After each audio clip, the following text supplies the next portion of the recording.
Join me is, of course, Michael slash Fates. Hey, Join me and I'm just listening, so sorry for the double audio. hey, we And test the audio to make sure it works as it should. yes, and this time we have something. Because since I kind of fucked up last time, Yeah, a little bit. I actually went back and re-recorded.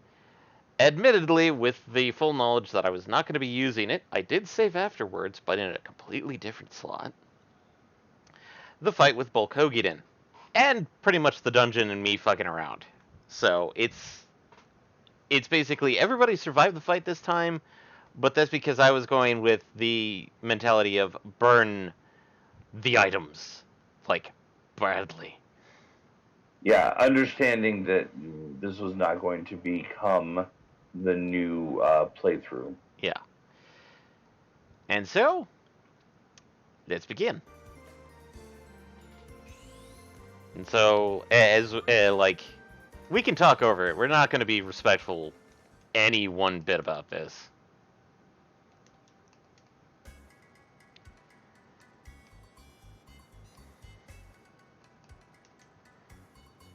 And sorry if the text goes a little bit fast, but I was not going to overlay my voice acting over it, and so, yeah.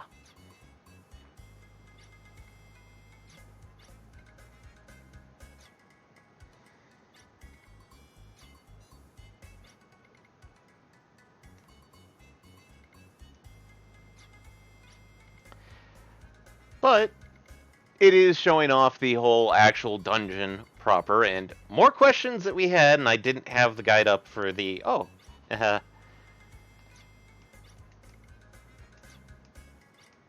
in the background. I'm actually grinding for Necronomicon, so but it actually shows off the dungeon a bit more.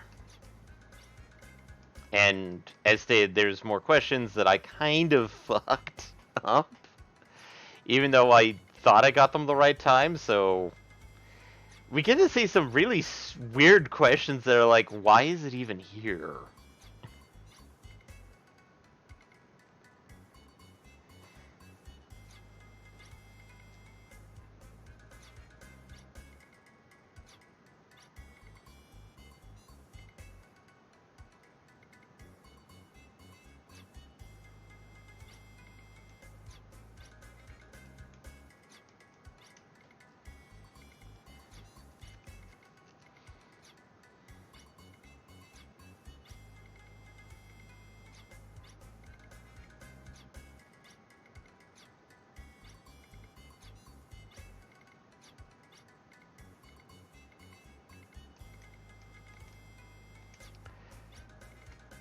And sorry if I'm silent, I'm just trying to make sure that I get these Necronomicons since I found a method.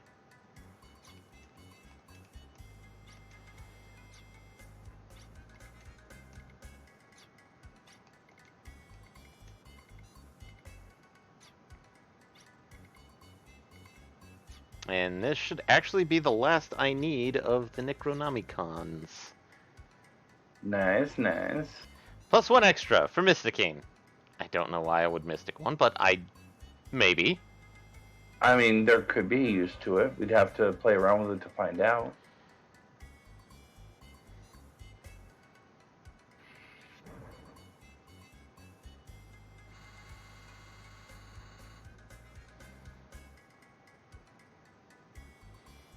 And yes, I'm trying to play like monitor like two things at once.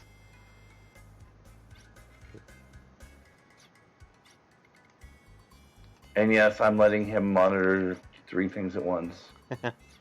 Michael does not care. I'm lazy. Admittedly, with some good reason behind it. Yeah. But that's neither here nor there.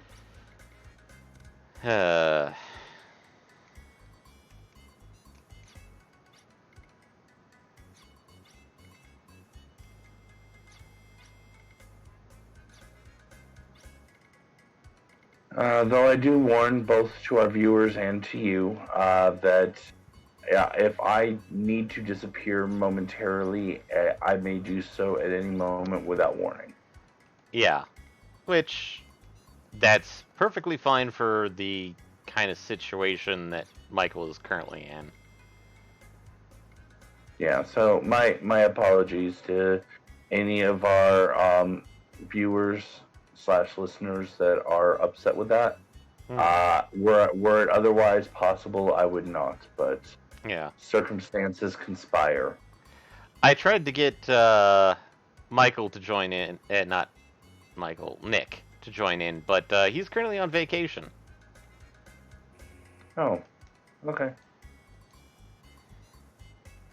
We can't get him to join in because of work. Now we can't get him to join in because he's away from work. Like super far away from work. I. Okay. Yes. All right. That is the thing.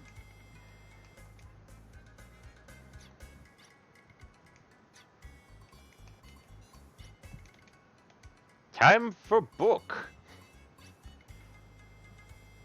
Is it time for book?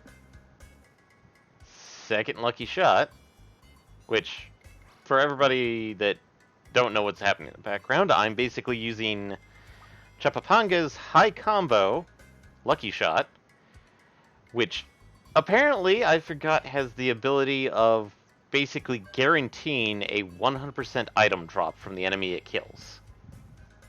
Which is not only fucking disgusting, as anyone who's ever played any RPG, MMO, or really any game that has special drops knows, but also is particularly bullshit in that there are certain items which are incredibly rare to drop, such as the Necronomicon, that we've been trying to futz over getting, and now it's just like, oh, by the way, now we have 2 already, and working on our 3rd right now.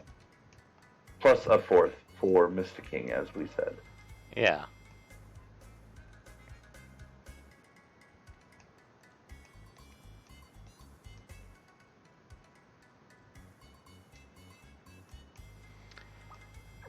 And now, Tim, who I re-equipped Dandai Ram on him, has a sorcery of 878, magic resistance of 577, with the base being 732 and 504. Jesus, 878. That's with the Holy Tablet, which is the second best magic item. Guess and what now we give him the best. Guess what it changes to? 999. 976. Oh, so close. Also, that means he can use really powerful magic, but it will cost you $3.99 for the first minute and $1.99 for each additional minute. Oh, does our audience isn't old enough to know that joke. That just feels so nice to actually have. God, almost 1,000 fucking sorcery. That is particularly delicious. Yes, I agree. And just to make sure that I don't f this up, I'm going to go save and double check my revive caps. High revive caps? Yeah, the high revive caps. Mm-hmm. And also take a quick peek at items. Make sure there's nothing that we're particularly wanting for. Right now, I could probably... good thing I checked, because we are completely out of the crest caps. Oh, yes. Very good thing you checked then.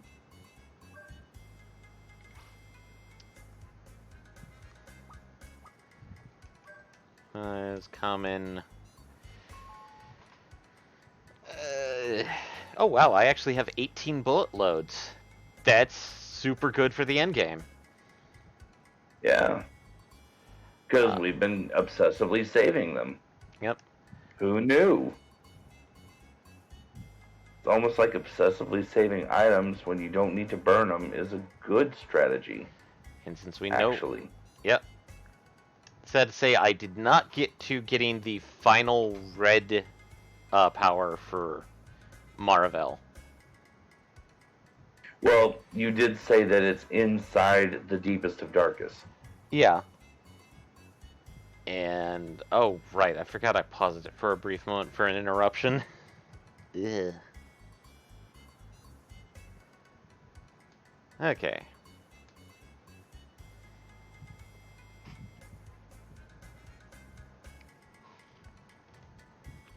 To say I don't have a good preview on the thing that I have to use to record this. Because I tried using VLC and it was really weird to try and use it. But, so I'm using Media Player Classic. There we go. Actually, I'm not going to say anything about that because if you remember, what was it? Oh, in 6, when I did the Doomgaze off screen and recorded it, that's how I did the playback, was MPC. Yeah, and I noticed that, like, it did have the option of allowing for like VLC input. I just couldn't figure out how to get it to work properly. Yeah, I mean, if what we're doing now didn't work, then that would be concerning. But since what we're doing now works, meh. Yeah. Just meh. Almost walking off the edge, and not being a dumb butt about it. Delightful. Also, say it with me now. Bolkogiton.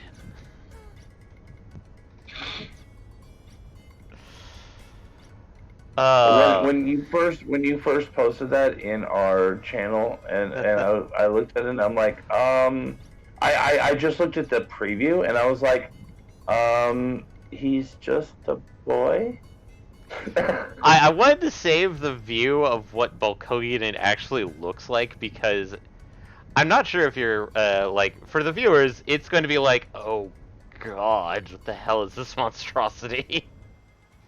I was half tempted to actually take a snapshot of the actual, like, broken title card for the boss intro for Bolkogiton. And use that as our thing for today? Use that our thing for today, but it's like, nah, that one works better. Say it with me now. Bolkogiton. But, yeah. Talk about, like, 70s giant robot aesthetic. Because it uses the typical primary colors of giant robots of the 70s, which is blue, yellow, and red, with white highlights. I forgot about the yellow, but I was definitely thinking blue and red, because that's also the American Giant Mecha color pattern of the 80s. Yep. Well, given the fact as evidence, Transformers. Transformers definitely. And the funny thing is, like, sitting back and thinking about it, it's like, you know, now that I think about it, the way that he referred to Bolkogiton is almost like 70s mecha otaku-esque, about, like, referring to somebody's childhood TV show. And I sat there going, like, oh no, Liz is an otaku, and he recreated his childhood mecha TV show as a helper. Ugh. That sounds like no one I've ever met or known. I'm sure no one I've ever known in my entire life would do that if they had the ability. God. I wouldn't use my childhood one. I wouldn't. I'm not against saying I would recreate something from my, like, mecha history, but it would not be one of the child ones. You'd probably go with Ava 1. Hell no. God, it's actually the worst. No, I'd go for Really? Gunbuster.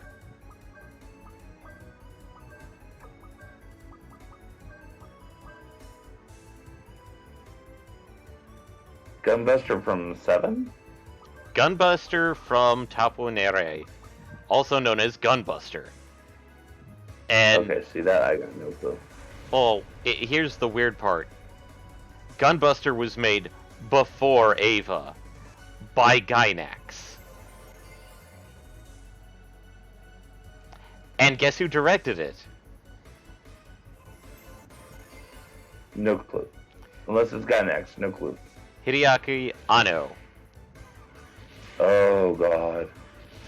Weirdly enough, Gunbuster, yes, it has some depressing points, but overall, it's very, very much more upbeat than Ava was.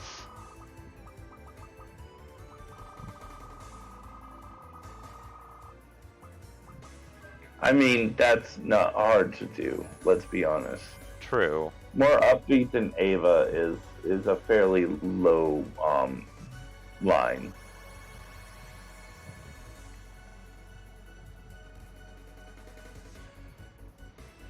And yes, the people watching are going like, oh my god, why are you using so many items? It's like, well, A, this is a burner file, and B, it's a secret boss. I probably should have been doing that from the get-go. And now that I know that Chupapanga has a guaranteed, an ability that guarantees me the item drop, I'm gonna check the monster list to see if there's a monster that guarantees a full revive drop. Admittedly, I'm not gonna be doing it. But knowing that basically just goes like, oh, that makes things so much crazier now.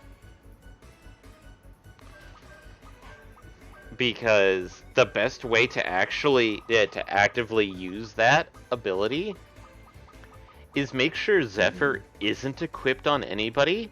Have Tim equip Zephyr, do Force Charge until you have 100, which, with him starting at roughly like 59 or 60, is basically 2 Force Charges. Mm-hmm. Swap out to Chupapanga, use High Combo, and then if there's more than one enemy that drops the high thing, repeat until everything is dead, using Chupapanga's Lucky Shot. So it does have to, does it have to be the killing blow then? Weirdly enough, when I did the Necronomicons, they died in one hit from it. Okay, so that doesn't really give us much ability to test. Yeah, but because if it's a one-shot kill, then it is the killing blow guaranteed. But it only hits one enemy, which is the one downside to the whole thing, is that it's like it will choose at random. So if there's enemies that you don't want him to be used on, you better kill those ones. You need to wipe them first. Yeah. Yeah. And Thulka goes down for the second time, I think? Yeah, second time in this fight. And me accidentally hitting Mad Lucy and not Gunblazer.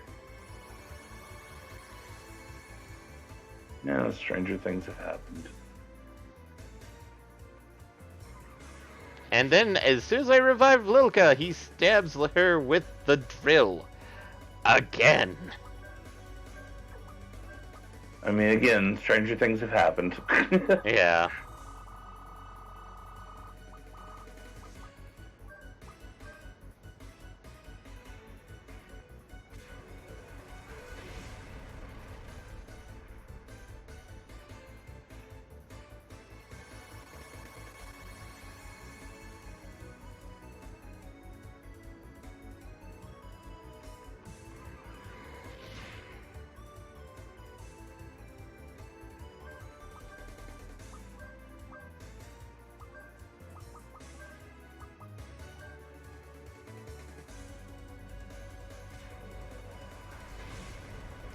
Also, I found out that Mysticine Full Revive fully revives your two compatriots and fully heals the main heals you as well. So Ah, so that's it actually does full revive the entire team.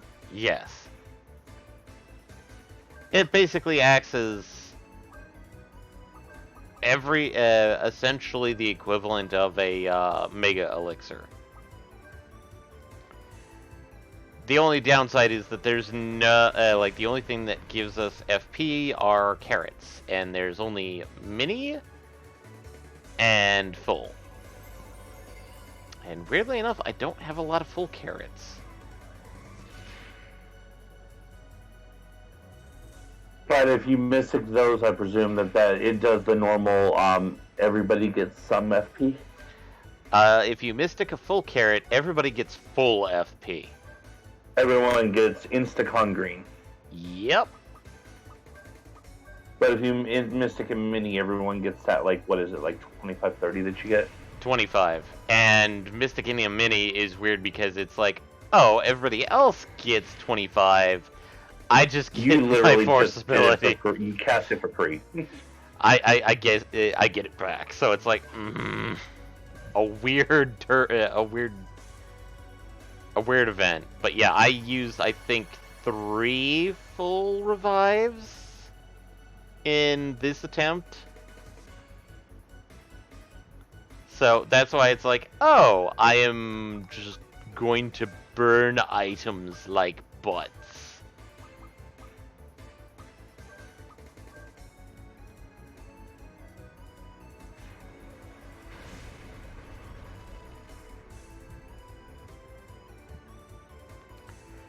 And we just took out the drill. The belly was a while ago, which means it is really dangerous. And then he just decides to do short stroll the entire time.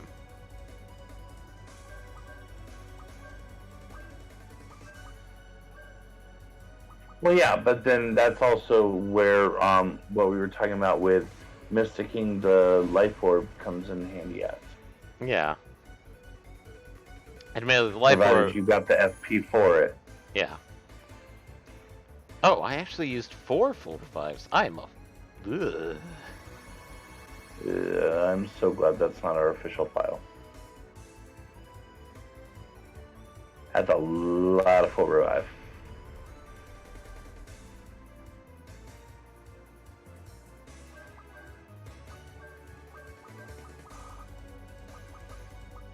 Like, when we have those moments where we have to do something like that, I can get over it. It icks me out to use that much. Yeah. But when we don't have to use that much, and you're just kind of burning, it just blech.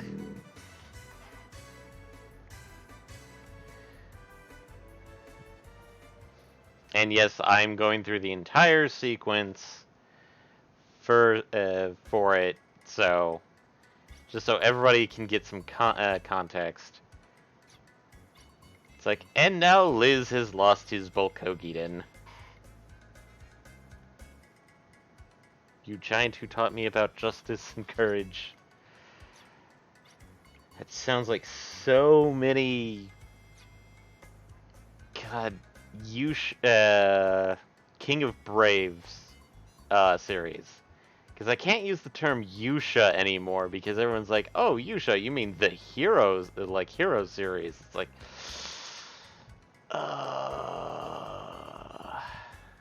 what's funny is the first place my brain went was Iron Giant. Weirdly enough, Iron Giant is, like, the movie is very close to some of the King of Braves series. Only...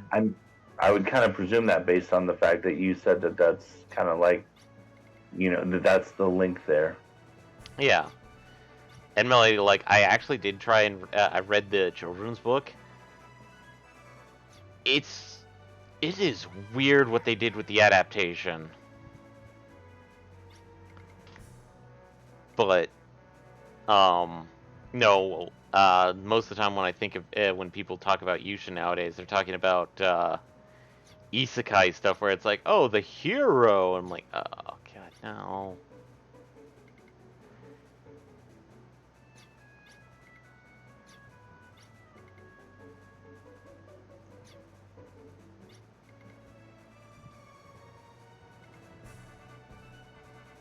Considering that I think I noticed roughly around like halfway through this point about, oh shit, the preview's still going on.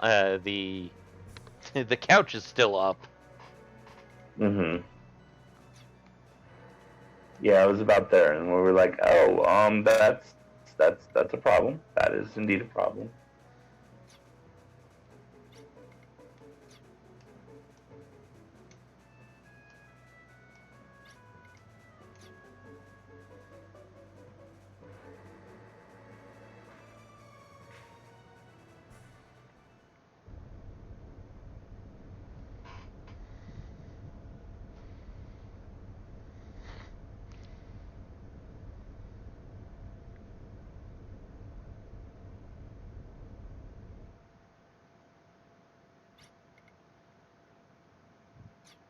I think this is about the point where I started slowing down how fast I read. Just a tiny bit.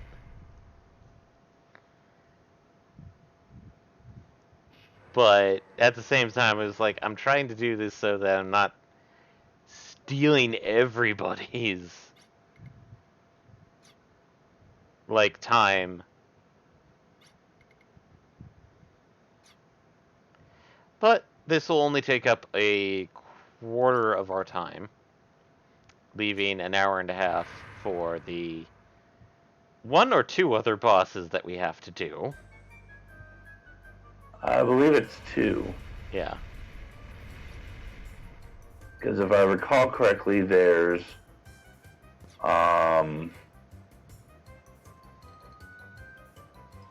Spaghetti if I recall sauce. correctly. What's up? Spaghetti sauce. Yeah, there's spaghetti, and then if I recall correctly, there's an ultimate final hidden boss. Yep. And that's going to be the one that I'm largely convinced is probably going to kick our ass. Yeah.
And the final shenanigan of sorry for messing up.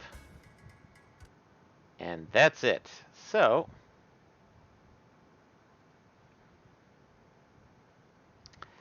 and then loading the save briefly while I re-enable the sound. Because, as stated, I was kind of doing stuff in the background, like grinding out the Necronomicons. And I didn't want to spend too much extra overtime just sitting around. So, at 48 hours and 1 minute, we have, just to prove it, Necronomicon 1, 2, 3, and 4. Ah, there we go. So, tell me where Ragu is. I think I have an idea, but I believe you have an idea, but yeah, give me a moment to verify your information. yeah. I also double One would checked. think that I would be ready, but, you know, here we are nonetheless. Yeah, and I double checked, and as far as I can tell, we've actually gone back and cleared out the boss that we actually got our ass handed to us, because that was I think so, yeah. that was think we Boomerang did. Boy.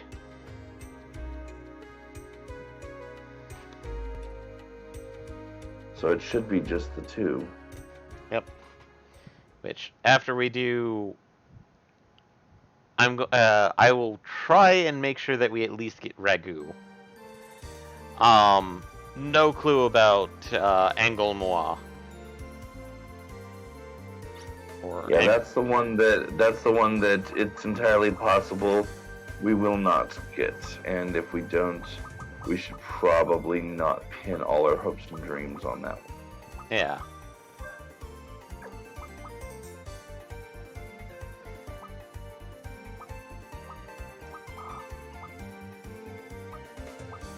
And just showing off Just monsters about while that. you're checking.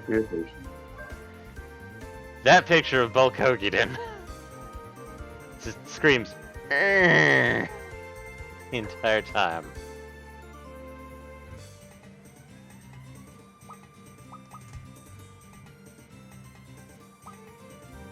Alright, Ooh, I need to find out where Cyclops is, because guess what item he drops? Full revives. Oh, nice, yes. That's not a bad thing to scramble for off stream. Yeah. Meanwhile, I did find where we can find a jar of pasta sauce. Alright. Pasta sauce. The Aguil mine shaft. Which, that was in... Holst? That part I don't remember. I'm in the wrong guide for that. I think that's Holst.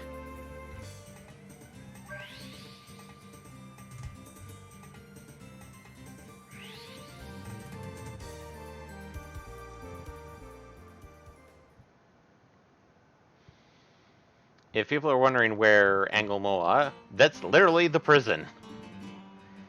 Yep.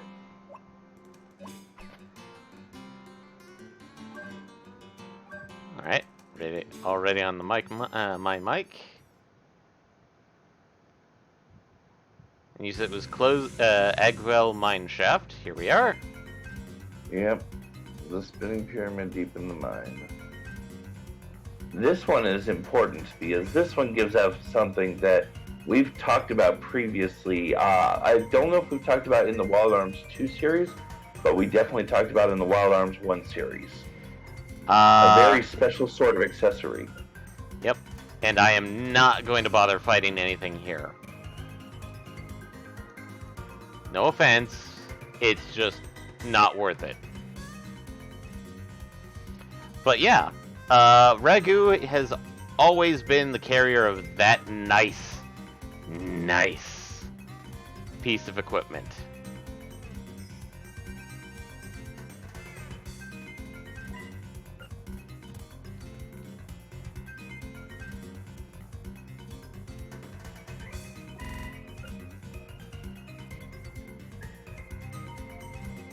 Because isn't that the one that is essentially like a Final Fantasy ribbon? It's a mix of ribbon and, God, it's... If I had to equate it, and I hate equating it to it, basically the equivalent of ribbon mixed with the stat buffing of, like, Ultima Magic from 8. Oh. Or the Tri-Emblem from Star Ocean. Yes. Not emblem, but emblem. The emblem saving here, because, well, if it's going to be this deep in the dungeon, we may have to and if we have to restart, might as well put one right here. Yeah, it does say deep.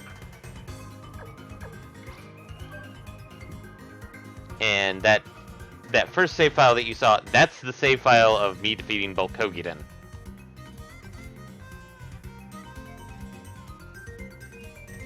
Is it over here? I hope not, but...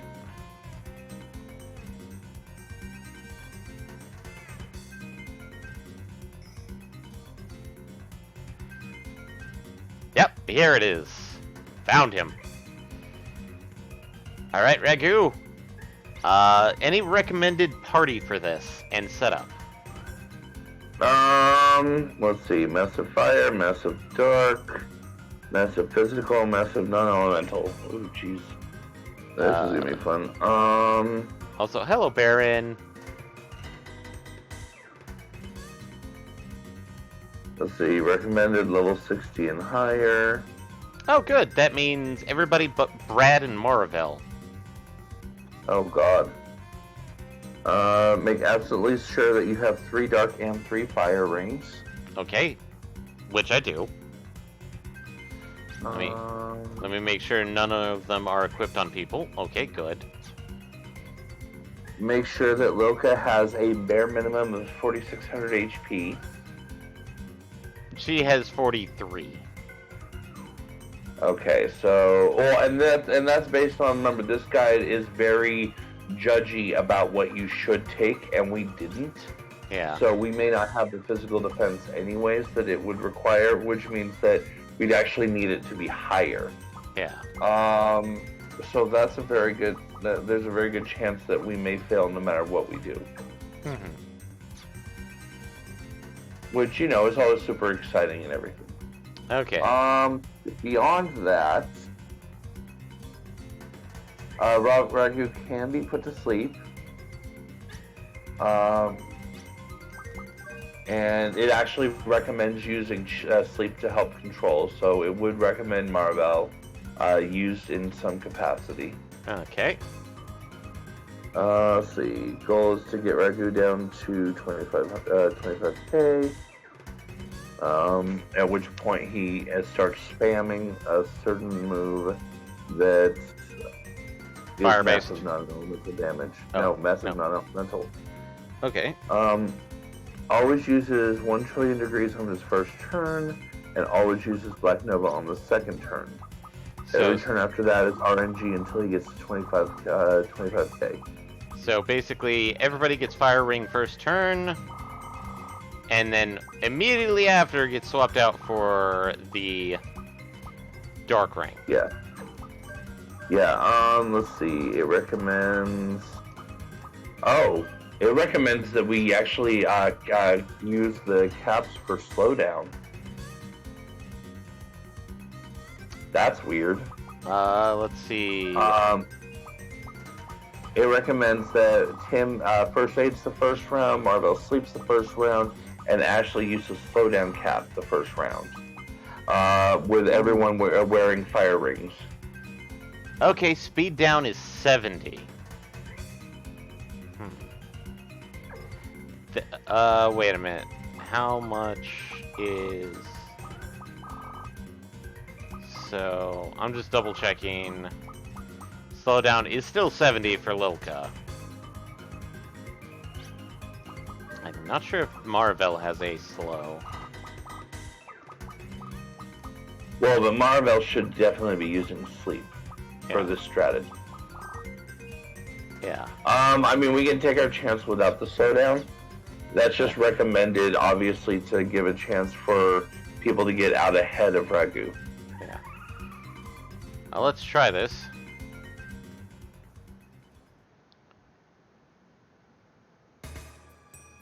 And then, depending on whether or not sleep hits, we have a branching path for turn 2. Yeah. Master of the beginning and the end, Ragu or Ragula. Ooh. This music. Okay, so, and there's only Ragu. Ashley, smack him. And they said Tim used first aid? Well, Actually, I don't know if smack him's a good idea because I think he absorbs all things. Oh, right. Ashley, force charge. And he's wearing a fire ring. So yeah, force charge. Force charge is a great idea. Tim, first aid. Tim should first aid, and Marvel should sleep. Sleep. Well, attempt to sleep.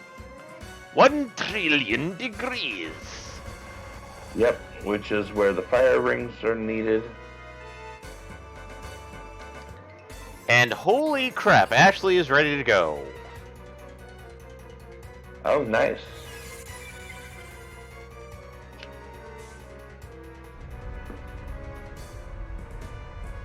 And miss. Okay. So we're on the mist train. Sleep mist. Ragu will use Black Nova next turn. Equip Dark Rings on Tim and Marvel, but leave Fire on Ashley. Ashley should use Mega Berry himself, Tim first aid, and Marvel should go for sleep again. Okay, so keep Fire Ring on. Tim gets Fire Ring. Marvel gets No, Dark Ring. Tim gets Dark Ring, and Marvel gets Dark Ring. Dark Ring. Now, it does say that if this misses again, the guide actually recommends at this point that we literally reset and try this again. No. And it also says that Marvel should be at bestest luck.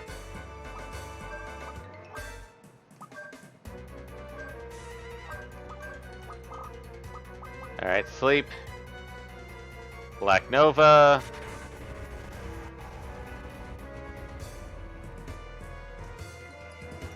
Jesus. Ashley goes down. Oh, fuck. Okay. We are not prepared for this fight then. No. I don't. Yeah. And if we're not prepared for this fight, we're definitely not prepared for Angle Noise. Yeah. This could be in one of those things. This is why I was like, I'm not sure if we want to or if we want to just finish it out. Our next best bet, yeah, at this point is going to be finish it out, and then maybe if you want, between streams, put some more hours on grind, and then we can come back next week. Yeah. And, or maybe just record me beating the 2 bosses and do like a special, like, oh, hey, let's do this one. Yeah. Oh, Tim! High combo! Marvel, Asgard, Lucifer. Smithereens? Ow! Well, we get to see Lucifer.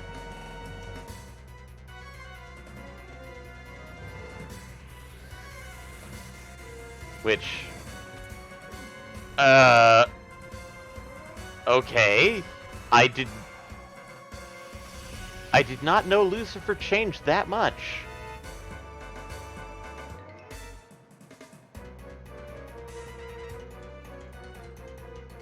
And goodbye, Marvel. Yeah, it was bound to happen, I'm afraid. Oh, hey, Void Effect.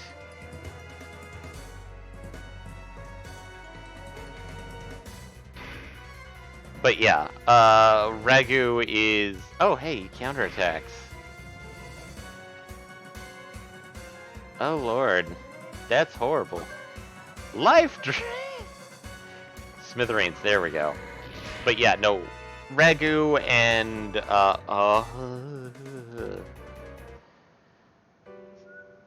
No, we are not using those gimmicks. We'll get that full sentence out eventually. And no, God no, we're not using a gimbal on this. Are you kidding? God, no.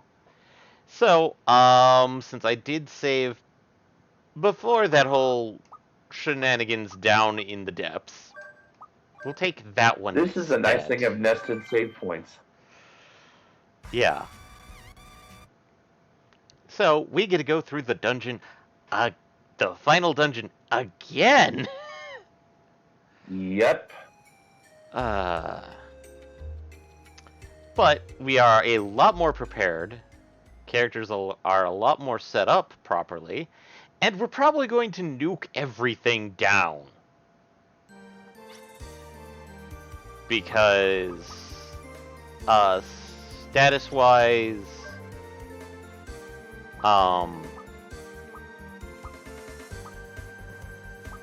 we'll have some extra PS points, which... That one, okay.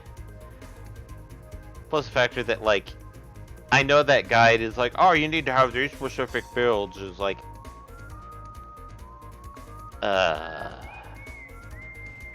I mean, in fairness, there is a lot of stuff that we were like, oh, we'll go this way.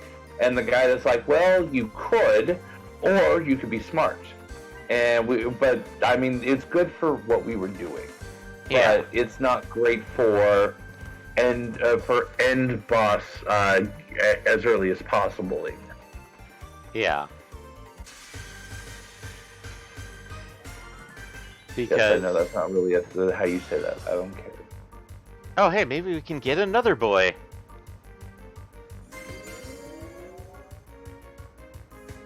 And they say these pots are rare. I swear, I've encountered these boys at least once a trip around here. Ashley, smash a pot. What do you think, he has Link or something? If we get green, maybe. Nope, we got white. Yep, we got Aggie on white. Him. Valkyrie! Cannon, smack white.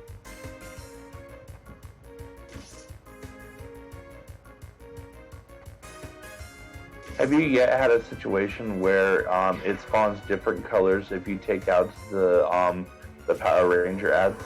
No. It'll resummon the same ally that you got last time. Okay. I've done that multiple times, and I kept So getting... there's no point in trying to farm the same battle for hoping for different ones to show up.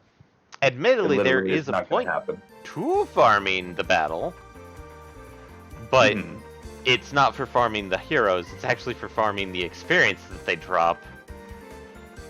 And then lucky carding that battle. Well, yeah, also, yeah. But, I mean, that's also not something we're going to particularly do on stream. Yeah. And sorry if people are going like, why you keep skipping battles? Like, this is a stream, and we're trying to get through this as quickly as possible, sir. Yeah, we're trying to cover the maximum distance in the minimum amount of time. Also, sir, this is a Home Goods. Sir?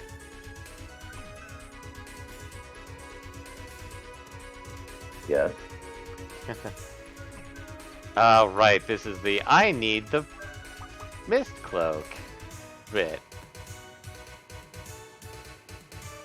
Oh, I thought you were going to go for what we've been doing on the 14 stream, where I do my bit and then someone does the same bit with a different location.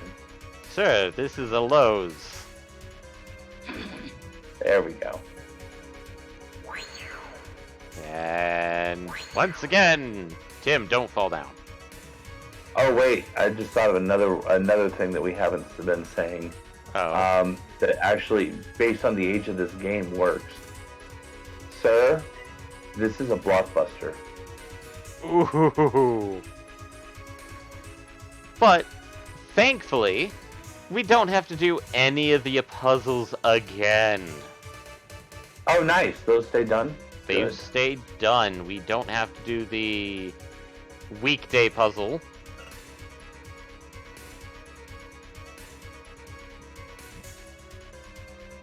Which was, once you knew what the gimmick was, actually pretty damn easy, but still.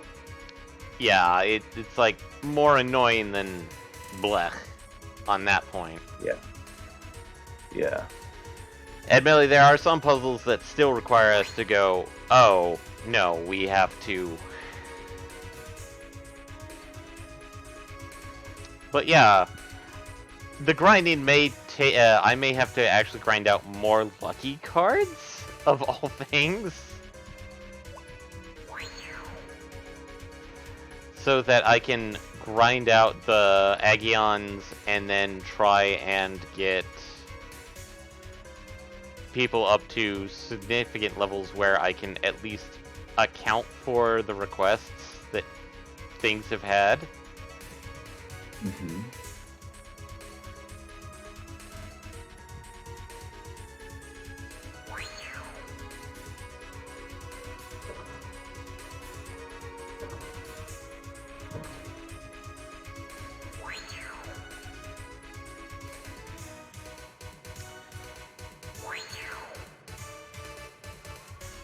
But yep, we've done pretty much everything else. The only thing technically we're missing, other than bragging rights of defeating Ragu o Ragula, And his bigger, angrier brother, Angle Moa, is that... Actually, why am I doing that? Oh, right, because I need to do stupid shit with this puzzle. This is one of the puzzles that you have to do every time. Oh. Because it's a puzzle completely based off of...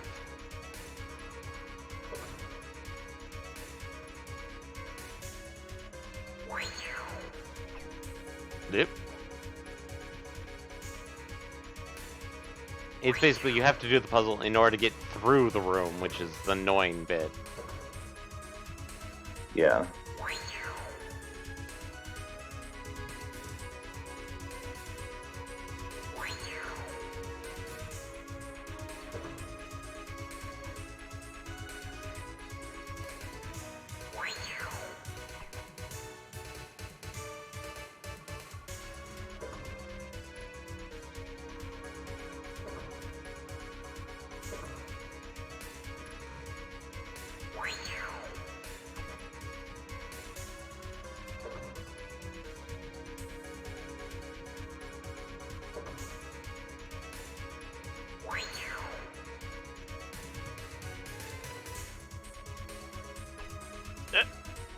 And I futz it up on the wrong, the last move. Oof. Because it's like, oh, I should get the little tiny, like, uh-oh, thing went over the edge. No. Not that time.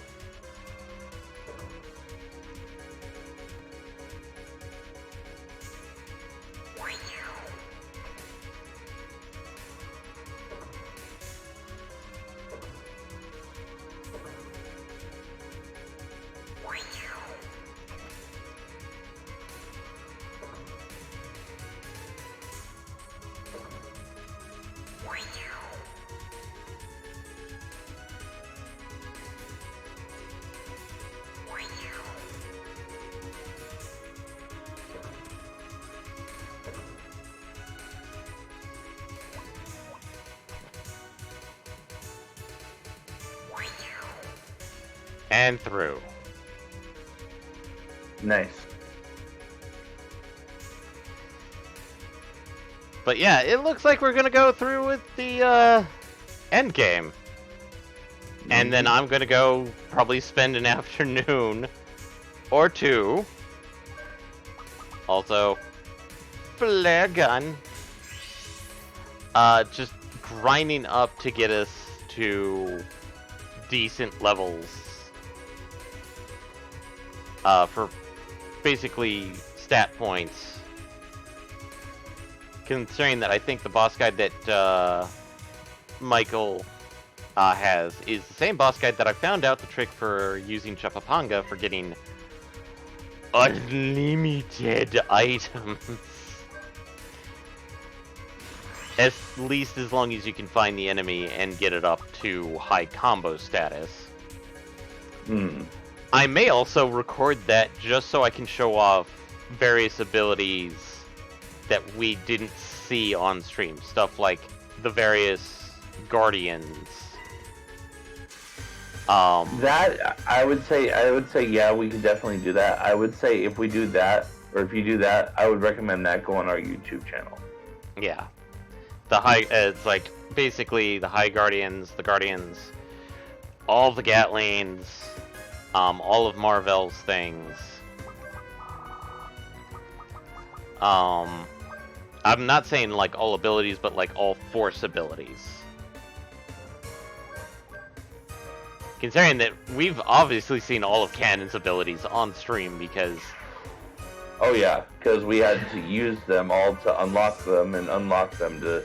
and then use those ones to unlock them, and then use those ones to unlock the final one. And we spent and so we much... used the final one. Use the final one, as well as trying to force our way through it. Mm-hmm.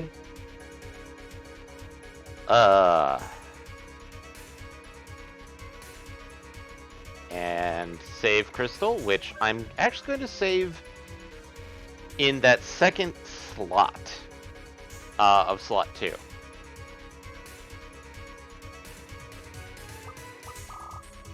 Just as a kind of like, oh hey, memorial, like, here we go. That way, I can at least do, like, take care of it, like, grinding off stream, because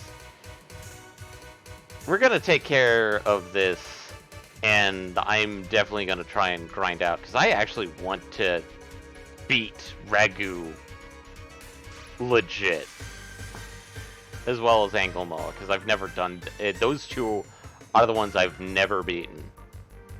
Oh hey, a new boy, Kodal. Okay. How do you like Valkyrie?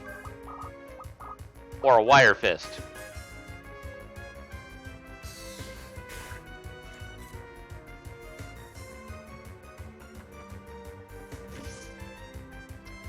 But I think, well, we've probably got like at least one more week, really.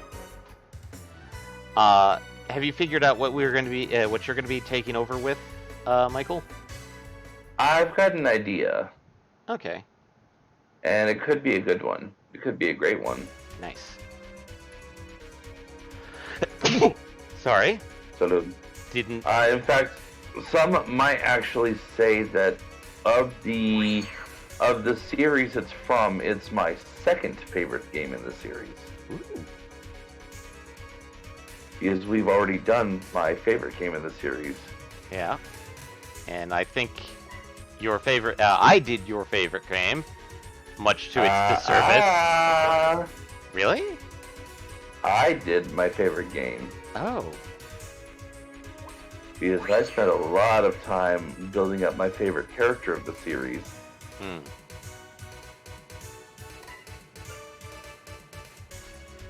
Okay, so... It's also my favorite video game series of all time. Eh.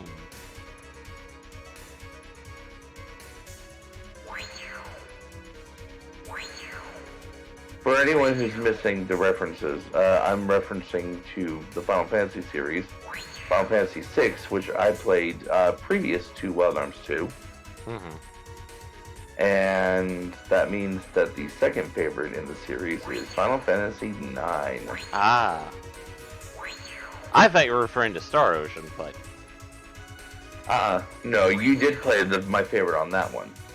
Yeah. And my second favorite on that one, I only have on PS4, which I don't have a football. Ew. Oh, no, PS4 does come, the PS4 does have a built-in stream. Yes, but I wouldn't have my avatar, I wouldn't have us built into, or our Discord built into it. It wouldn't be the same experience as what we've been doing. Admittedly, like, there is a way of doing it, and that's what Eddie and I did for Ghost of Tsushima, actually. Mhm. Admittedly, it's the most jankest setup possible because it's you take the stream to source, like the remote play option, Oh, and you record remote that. play it through the computer. Yeah. So, I didn't say it was a good setup, but it allowed us to circumvent certain aspects of the innate streaming ability, Mm-hmm. which, admittedly, with 9, I don't think it's going to do too much. Well, I mean, in fairness, with 9, I have it in 2 places. I have it on the PS4 and I have it on Steam. Yeah. So I'm not as worried about that one because I can just play the Steam copy.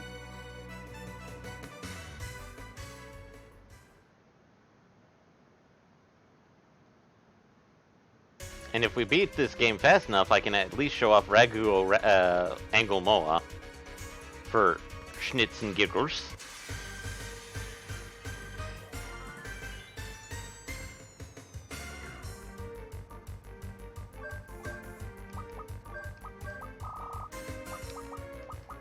But yeah, this is probably the completest I've ever done Wild Arms 2.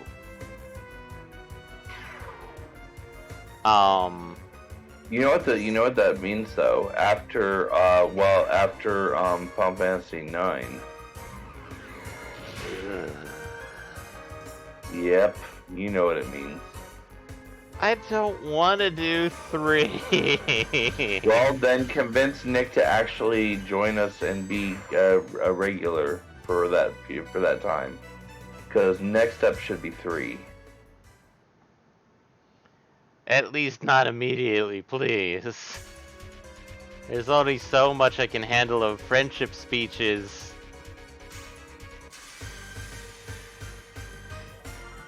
I'm gonna tell Mackenzie you said that. And as soon as you tell her that, she's gonna like, I want to join in! She's gonna give you the biggest friendship speech you've ever had. And the other problem with 3 is that I have it on PS4. Mm-hmm. I don't have a recording software, but I do know where my PS2 copy is. And I do have access to my PS2, but I don't have equipment for football. not necessarily a football, but a recording device. Yeah. Considering that most recording devices now only do HDMI, and Which, of course, the PS2. I'd either need to get a converter, Mm-hmm. or I somehow get one of the more expensive recording devices that include AV, RGB,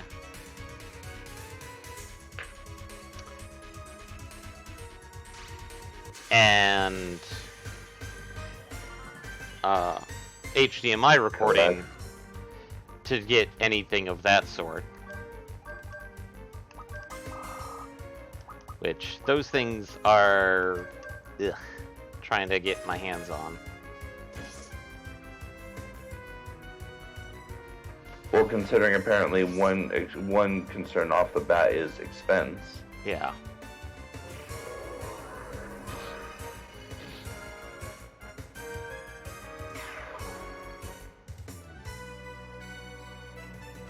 Also, I'm not sure if I need to do the thing, the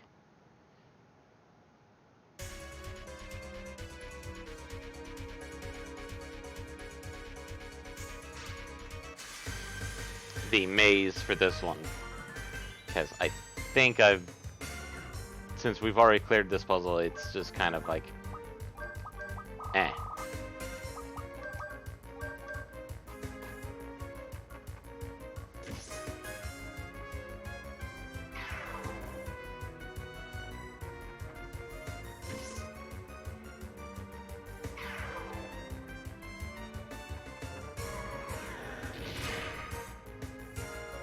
Oh no, my big berry.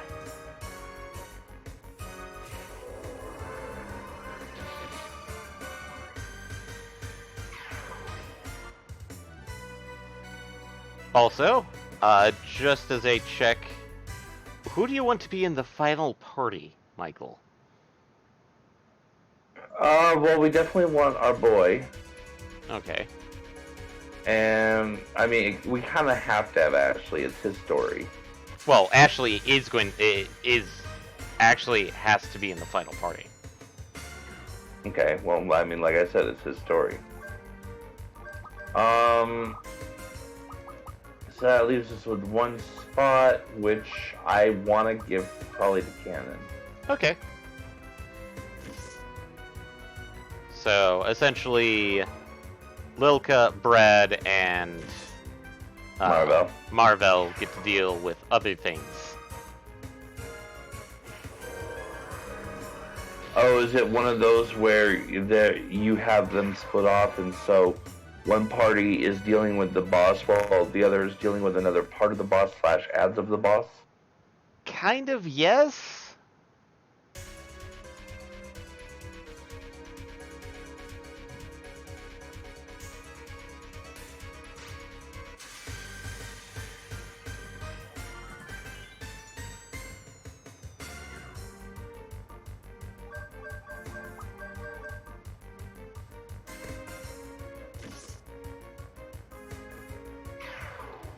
Admittedly, we don't have to deal with party shenanigans a lot in 3 when we get to it.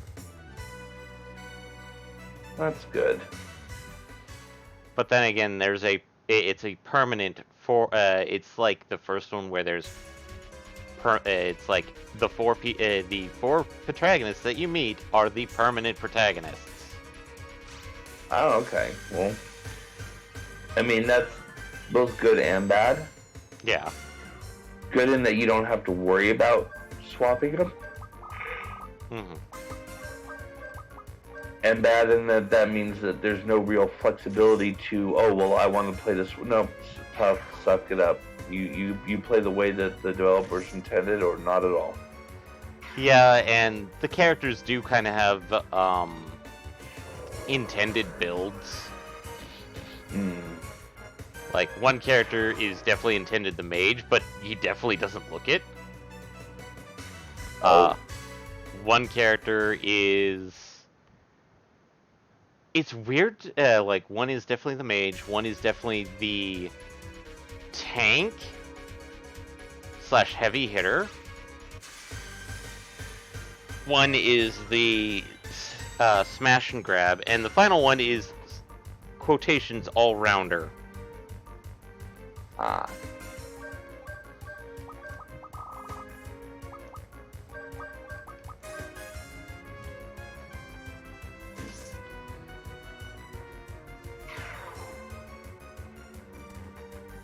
Admittedly, you can fudge some of those results a bit, but it's kind of really hard to force them into a slot. Mm-hmm. And they did learn from bits of this game where it's like, oh, the whole, like, starting with a certain amount of FP, yeah, no, that's kind of broken. So, instead of... you're level 99, you start with 99 FP and can use almost every damn thing in the game?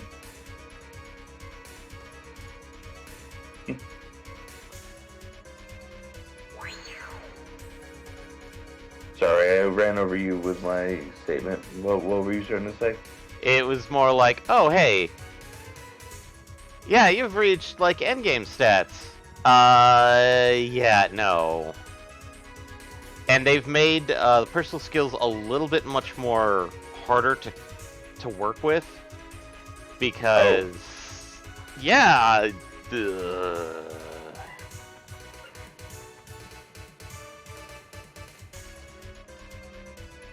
they're not like, oh, all easily lined up and things like that. That's no good. Yeah. Which means getting the perfect builds is like, oh, you use that item like at this time?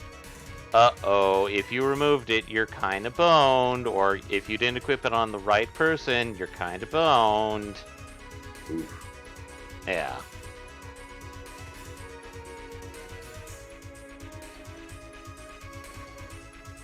So, it's definitely harder. Mm-hmm. And the story beats on it are much rougher than 1 or 2 is. You're doing a great job selling how 3 needs to be the next game. Alright. If I recall correctly, just go straight up and then right several times? So I totally was not looking at the guide for this because I figured, oh, you got this. We already did this. Yeah. So I will switch over to the guide for this. Yeah. Since you are now asking me questions about it. Okay.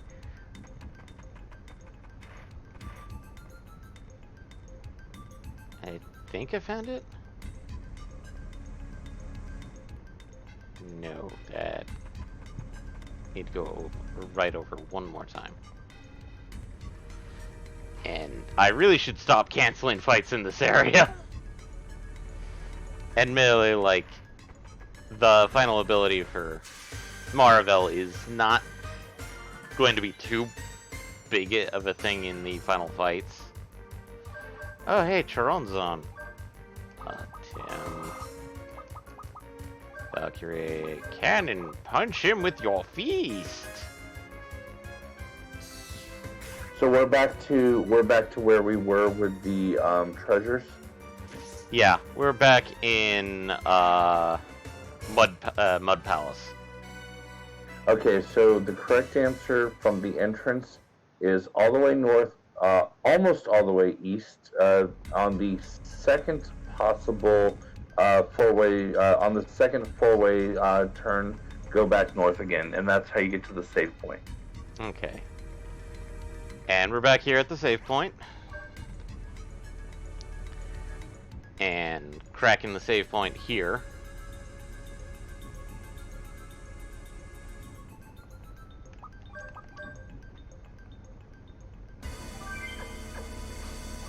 And then once we go north from there, we hit the roots of the problem. So,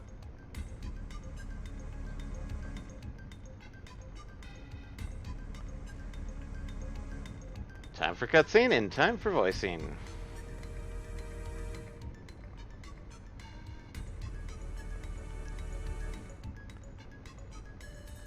So, you finally made it here. That voice is Irving.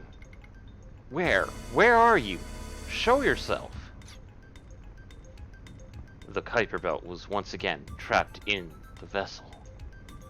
But the Kuiper Belt gushed out of the vessel and now Gaia itself is. Its roots have divided and spread to even the Guardian of Mud, Glavle Gable.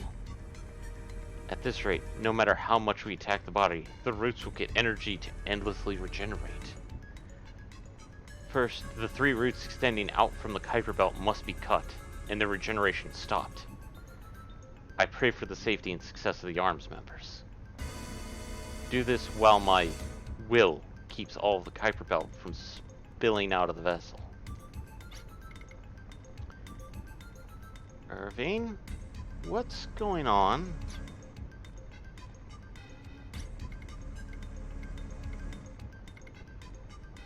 All I can do is believe what Irving told me. It's necessary to cut these 3 roots to destroy the main body of the Kuiper Belt. Let's split the party into 4 now. Separate units will attack each root, and the 4th unit will attack the main body. Who will take Route A? So who's gonna be Party A by their lonesome? Let's see. Doesn't matter really, but getting through Lilka's first is the best way to do it. That means Ashley, Tim, Marvel, if you have her, will be taking on the body alone. So, Lilka, if I heard correctly? That's what it's recommending, yes. Okay, Lilka. Route B. I'm guessing Brad? Yeah, Luca, Brad, and since we're going a different route, I think Marvel would be the third one. Because we Marvel? said Tim Ash. Wait, we said Tim Ash Cannon, right? Right. So yeah, it would have to be Luca, Brad, and Marvel for the 3 routes. Confirm the assigned routes. Route A, Loka. Route B, Brad. Route C, Marvel. Okay, let's go with this. Alright? Be careful. Alright, let's go.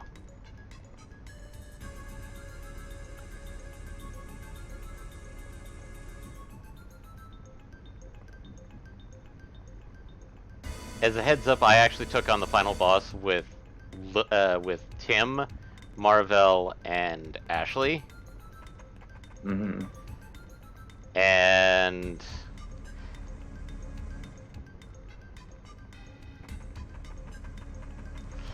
God, that is such a fun puzzle to just go like, you don't need to worry about playing shenanigans with that.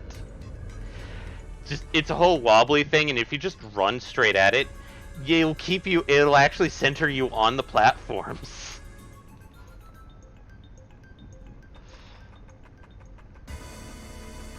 Also, the mud is considered poisonous.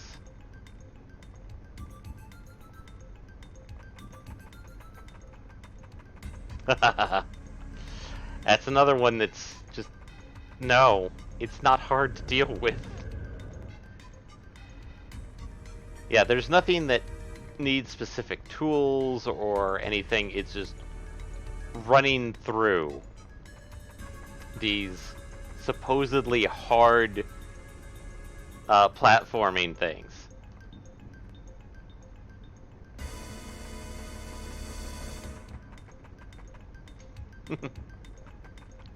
Marvel technically got the hardest one, but Really? because they were kind of off sync, but they still kind of centered you. Because all 3 look to be identical. Yeah. Encroaching parallel universe, first route.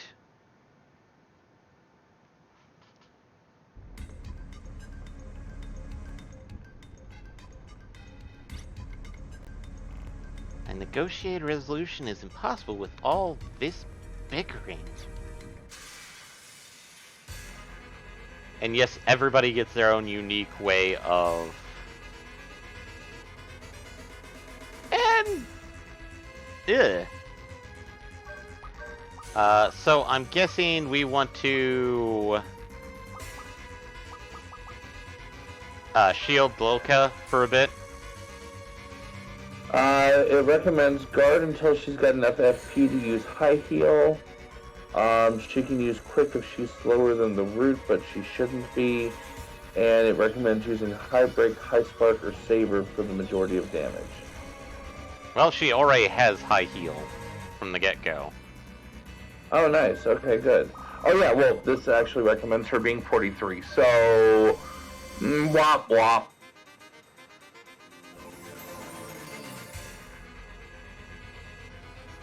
Hyperion Inferno. Yeah. So, yeah, you should not have anything to worry about. That's the strongest hit.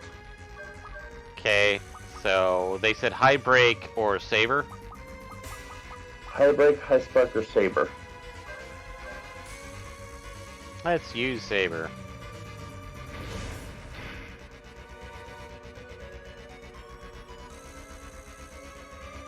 Okay.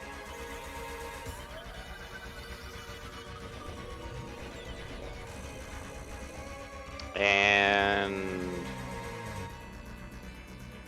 Okay, Loka is now high heal, is now con green.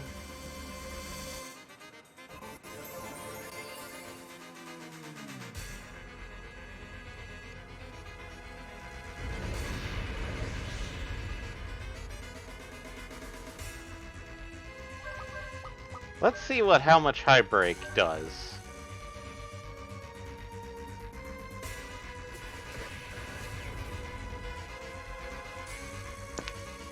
A little bit more than saber. the way they're listed out, it should be roughly equivalent. Like any variant should be like fractals, if at all. Since Highbreak is pretty much at the top of the list, it's probably easier for me to do that. Probably, yeah. Atmosphere Reentry. That looks more like Meteor, but they can't state that. Yeah, that's actually supposed to be weaker than Hyperion Inferno. Now, they're doing about 1,500 each, so... Yeah, Hyperion Inferno should be around 16. Atmosphere Reentry and Galactic Explosion should be around 15. And then Blue Riot should only be around 600. Yeah. I heal.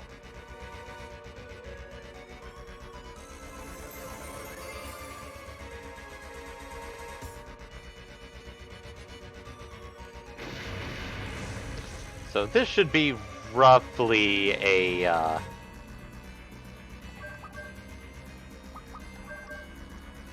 simple fight.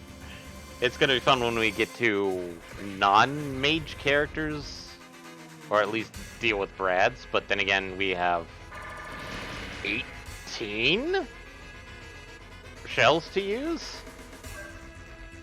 That is very true. Not 18 shells, 18 bullet loads. Yeah, I was gonna say loads. I knew what you meant. Yeah. And he's down. Yeah, that's, like I said, it should be pretty easy. So now we go on to the next one. Route 1. And a very new triumphant triumph catch. Fanfare.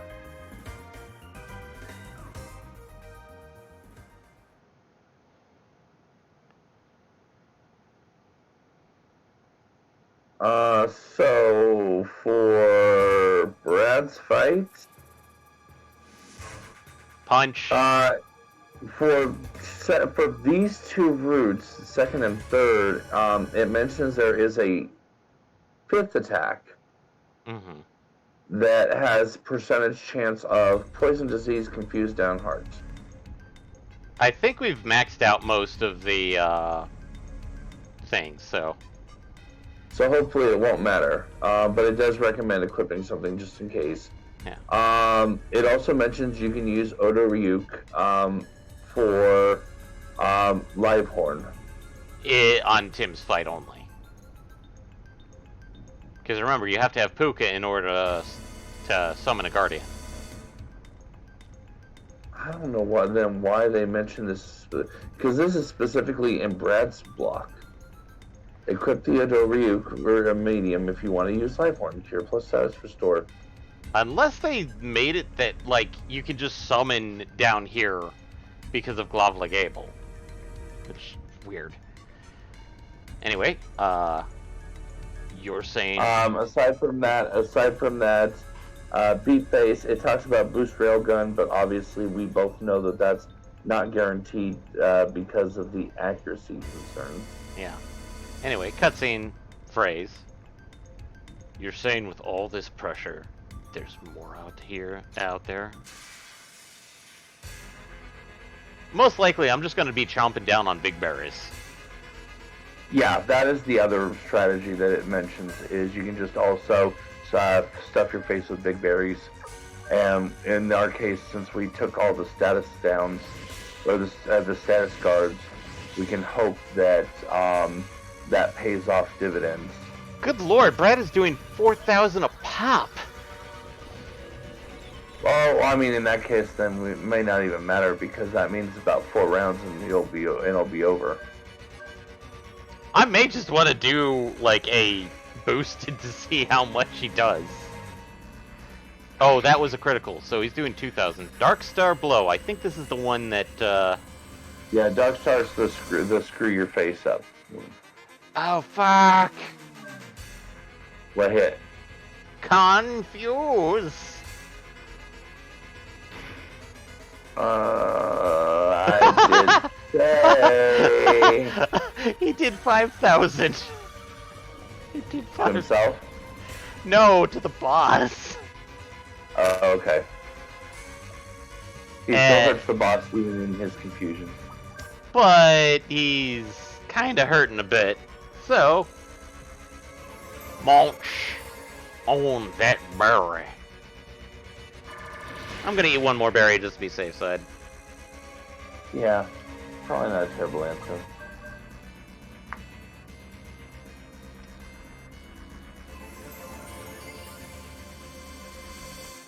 I kind of feel like that was a berserker blow kind of thing. It's like, oh.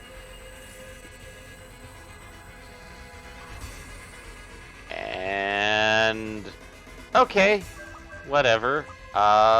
Boost. But yeah, it does look like they're able to use him here no matter who, because in the next chapter, which is supposed to be Canon's, but we're not following the guide. It talks about Canon equipping Raftinas and using Invincible. Oh, 9,000 with one Nice. boosted railgun shot. Very nice.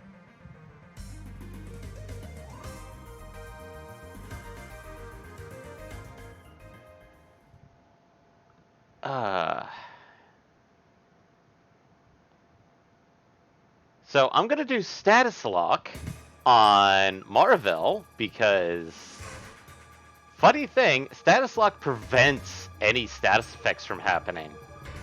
That is true, and that actually makes bringing Marvel here a great answer that I didn't even think about, and yet I'm going to take credit for since it was my suggestion. This is so strange. Okay, that.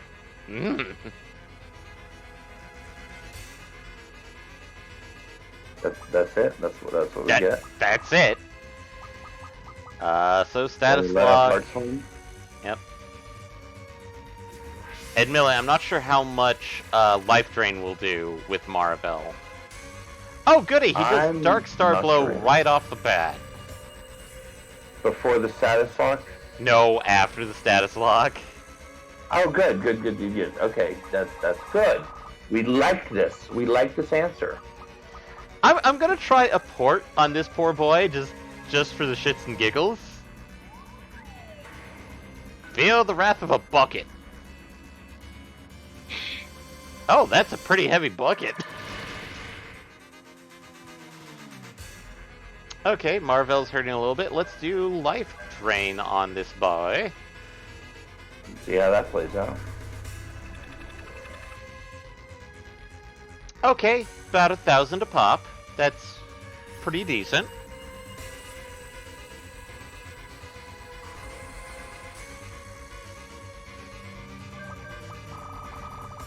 And not doing Gela Crazy. I could do Gela Crazy, I'll be honest. I mean, you could, but Yeah.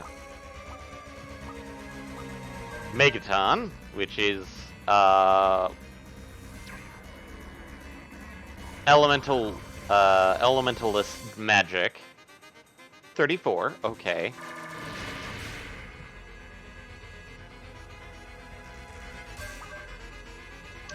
Okay, spending a couple of turns of life draining.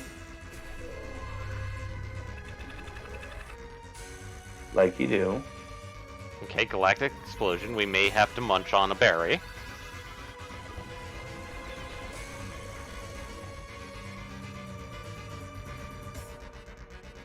Yeah, we'll have to munch on a berry.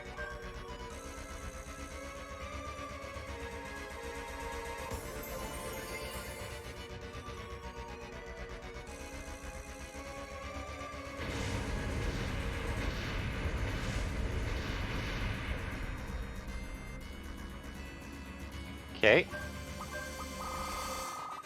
Let's do Erg Phaser.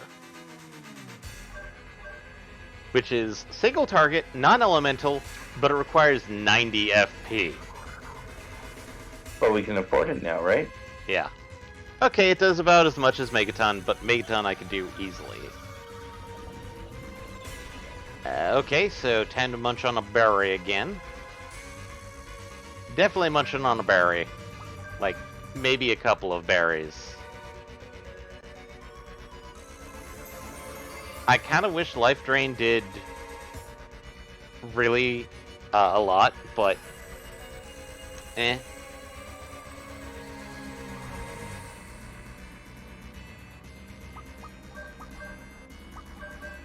I mean, we have like 92 big berries, so it's like we can munch on a berry or two, or three.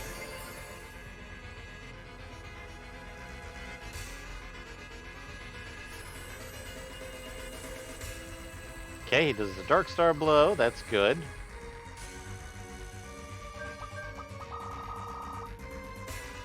Should I use Asgard 2 or just Erg Phaser him?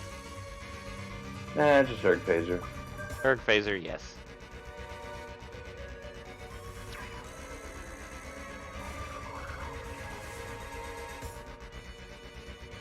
Ooh, only 1,500. Okay, launch in a berry.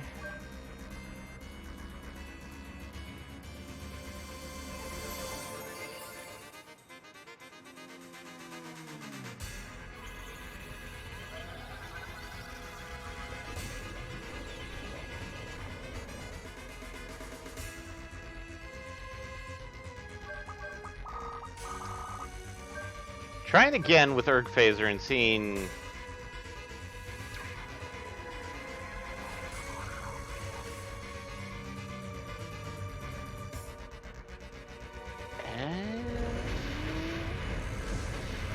We might have a better chance just doing Megaton. Okay, well, I mean, if that's our best option, then let's do it. Because if my theory is correct, Erg Phaser does as much damage as what is missing from Marvel's health. Ah.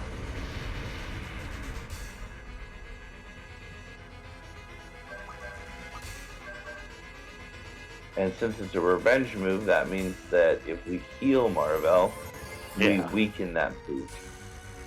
Yeah.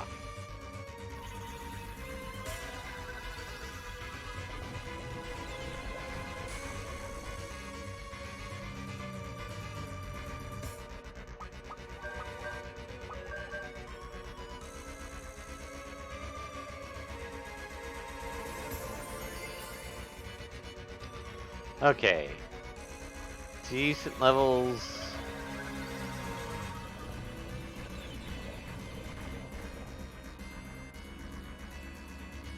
I'm gonna go for it, just to be weird. Asgard 2. Okay.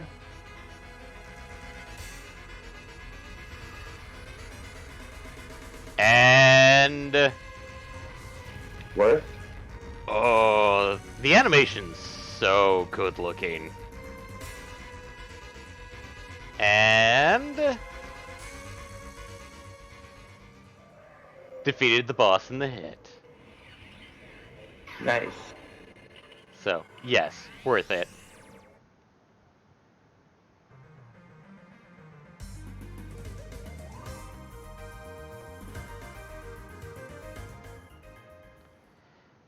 And now this just basically leaves the main Kuiper belt.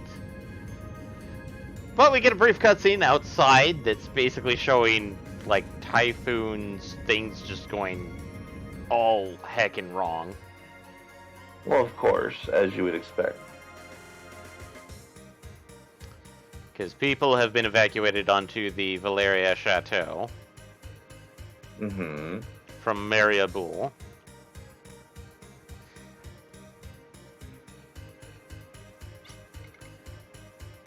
It's dangerous here. Hurry up and get inside. Your Highness? To come to such a place? This ghastly thing is the battle risking Filgai's fate. The battle of the heroes. No, sir. Everyone has weaknesses and frailties. They're humans just like us. They're humans who shed tears and blood.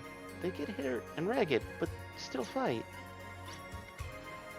It's not a battle of heroes. It's people fight just like us fighting. So we have to fight with them.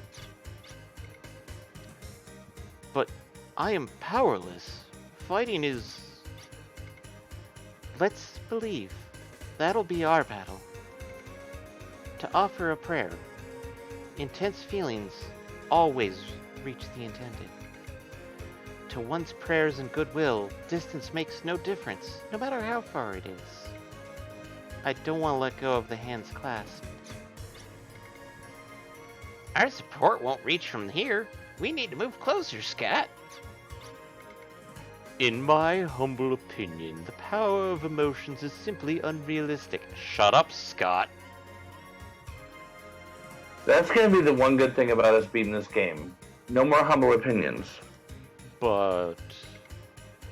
to not be able to believe in my friends here and now, that isn't a world worth. It's not logic. It's my own conclusion. Okay, Scott kinda redeemed himself, but no. No. Too many humble opinions.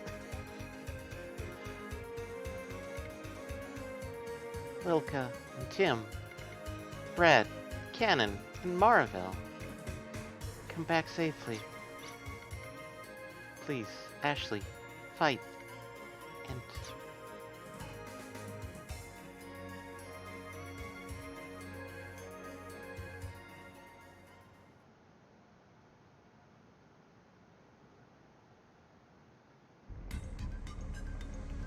and now it's Ashley, Cannon, and Tim. Okay, so one thing I will advise right away before we get into the heat of battle. Two things it is recommending right off the bat. One is Ashley is going to want to have Zephyr. He has it by default because that's the best way of getting to power up fast. Access that quickly? Yes. Yeah. Okay, perfect, because that is going to be necessary. We are also recommending that Tim should have, well, early on, it's recommending that it's recommending early on that Ashley may have full Libra, but that you're going to want to take full Libra off of him before he accesses, and give it to Tim. Given the factor that I'm pretty sure Ashley and Tim have... yeah, they have full, like, status blocking. Yes, well, so does most of our characters, and we saw what Darkstar Bow can do. Yeah. Admittedly, Cannon is the one that we don't. So... so, let's see. Recommends using our third character, which in our case is actually Cannon, to throw war respites around. Okay, so full Libra on Cannon, then. Ashley should immediately go for access and start picking him apart with Gunblaze. Okay. But once the shoulders are dead, that's when he starts spamming Darkstar Bow.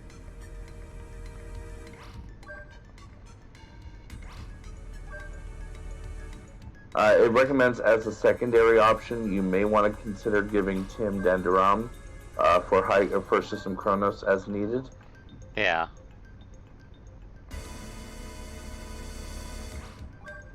Especially because that also is a boost to his sorcery as well. Not that he fucking needs it. Yeah. And that's pretty much the recommendations, is boost up and do all of the damage. And this should be even easier for us than it was for this guide, because the guide recommends everyone being level 43. And door button pressing puzzle, whatever. Yes. So let's try it with having Cannon with a Libra and seeing what happens. Okay.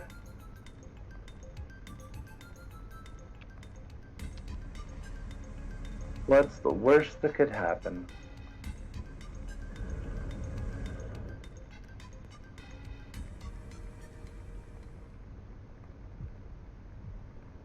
Oh, hey, Irving.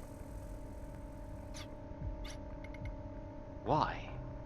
That's what Also, you're... I'd like to point out that all those attacks that we've been seeing the Roots use, the core uses all the same attacks, except they are AoE. They're not just single target. Yeah, Every I'm single actually one of pretty them. sure they are all of them were still AoE, but since there's only one person, Yeah. it was just like, okay, why? That's what your face is saying. I I don't understand. I just don't understand. We fought side by side to protect Filgaia, right? Then why? You're right. I fought for Filgaia too. I'm no different from you on that point. Then what are you thinking? What are you trying to do here? I knew of the threat of the Kuiper Belt posed before anyone else. To fight the being consuming the world, a large power is needed, almost as large as Filgaia. But there are as many options as there are people. People aren't strong enough to instantly unify against such an unimaginable threat. That's why I created a clearly perceptible threat for people to experience. That was the terrorist organization Odessa. An easily understood threat disturbs people more easily. What would happen if the defenders of justice showed up? Yep, you arms guys showed up. People began to unite across national boundaries. You already know that. To oppose the Kuiper Belt, all countries set cooperative policies. To fight against it, together. The prison of mana, trapezoidahedron, couldn't have been invoked without cooperation from all three nations. But what you've done is wrong. People have been hurt from your plan. Some even lost their lives. It was all to protect Filgaia, to protect the future of humanity. I can't sacrifice an individual for the larger goal.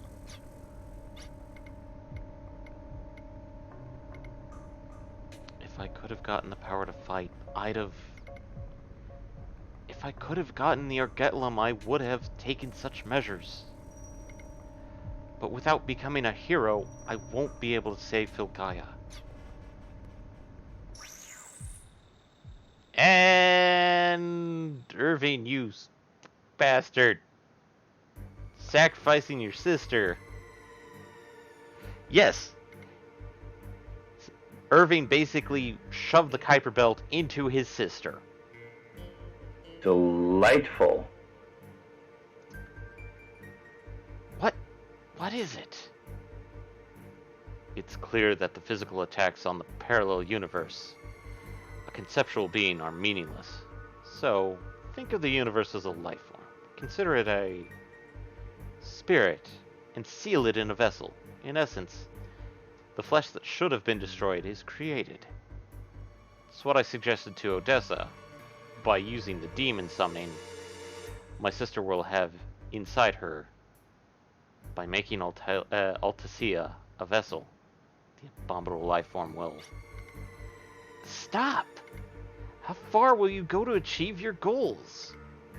Are you saying you offered your own sister as a sacrifice?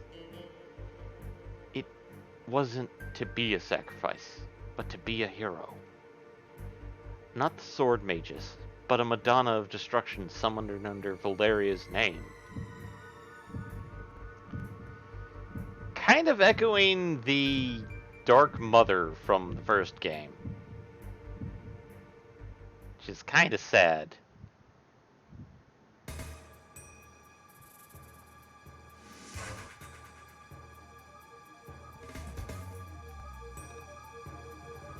Which, that's not something we really needed to echo. Encroaching Parallel Universe, Kuiper Core. Alright, here we go. Anastasia Honestly, with the kind of damage we're capable of doing, this should be a breeze. Cakewalk. Yeah. Well, I mean, I guess it really doesn't matter at this point. Do you want to use a lucky card? You can use a lucky card. Anastasia never wanted anything like this. I don't expect you to forgive me. In order to save Filgaia, I had no choice.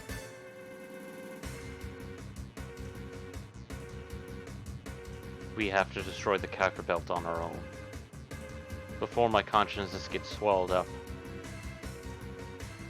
Is it already too late? I know myself better than anyone else. But it's strange. Even though I know we'll slash each other, I have no fear or regrets.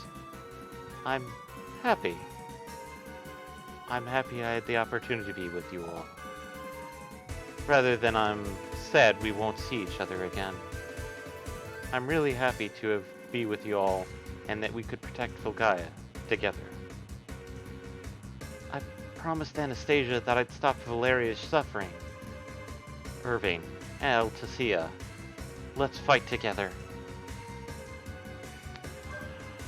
Ashley, Force Charge, Tim... lucky card for old time's sake? Cannon? I mean, I guess might as well, yeah. Cannon, right shoulder. And yes, we have a fetus in the center. I mean, literally each of the shoulders is about 20k. Here's 20k, so... Yeah. Well, we're probably gonna have, like, cannon, like, Eagle Claw. Mm-hmm. And Hyperion Inferno. Oh no! Oh hey, Ashley's ready. Ashley's roaring. Tim, first aid. Cannon. Phalanx? The shoulder.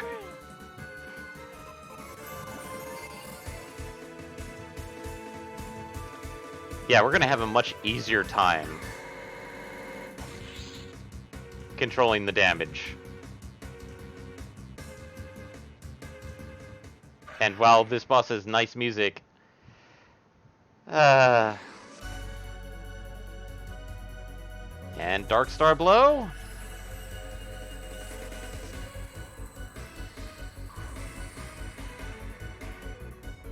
Oh no, Tim only has poison on him.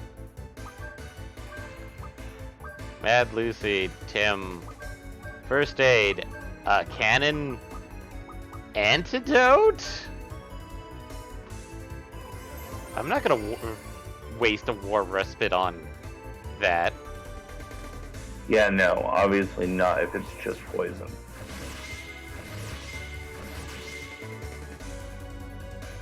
And Ashley's doing about 6,000 a pop with Mad Lucy. Mm-hmm. As you would expect. Yeah. You don't have to worry about Cannon getting any status effects. Oh no, Tim got confused and then literally just... Nope, con-greened. Con-greened. Excellent. First aid, Cannon, Eagle Claw.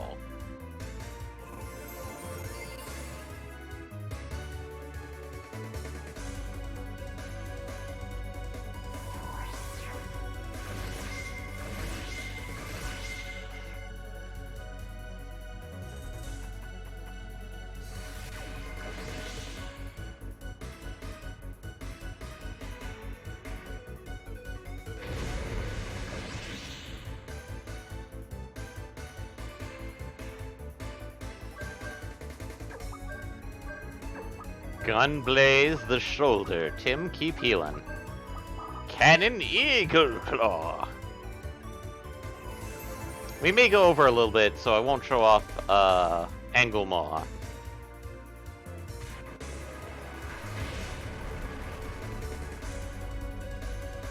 Okay, can't do that one because he's resistant to fire.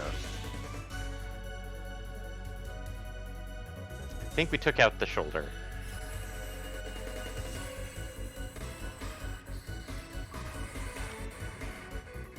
And no status effects.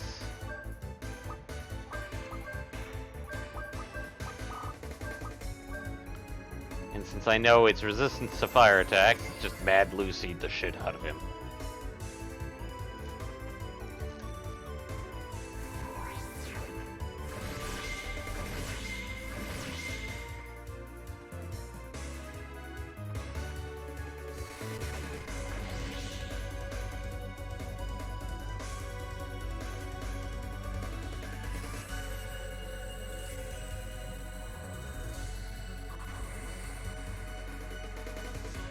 Oh no, Tim got the number. Equal. Actually, double check to make sure. There we go. Making sure everything's going to the appropriate place. Team healed for the number.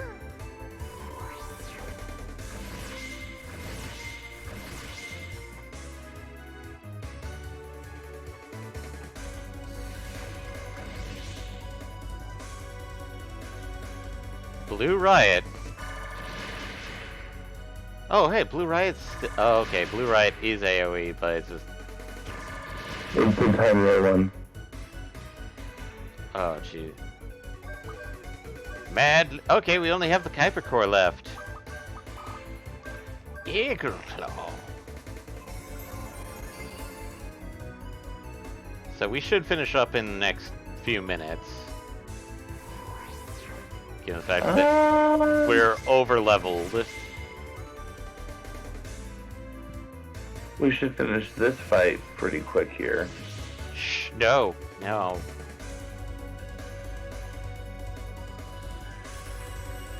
Well, it wouldn't be a JRPG if the parent final boss was actually the final boss. Yeah. We still have to fight Necron after all. Necron. No. Crap. Actually, I don't think I get EXP from this fight anyway. Yeah, you do. Ah. That's why we lucky carded. Ah. Blue right. Okay, we're going to have to heal Tim then. Main body and each of the pieces is worth 50k without the card. Yeah.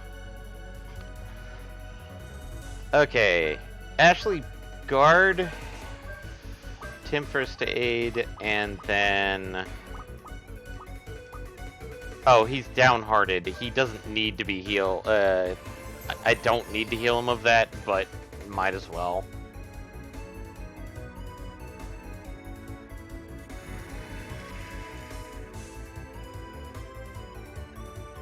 Galactic explosion.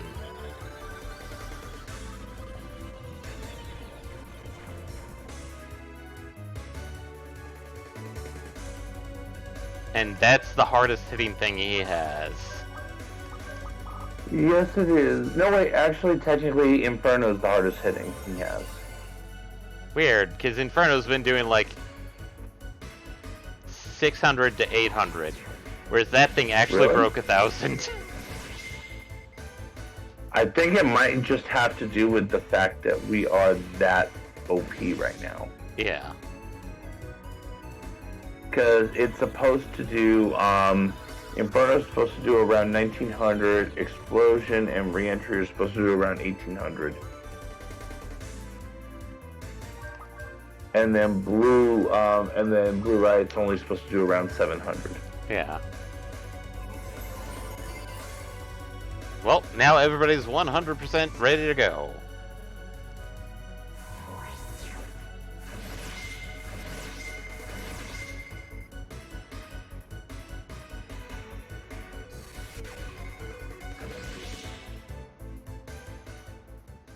Cannon got the last hit.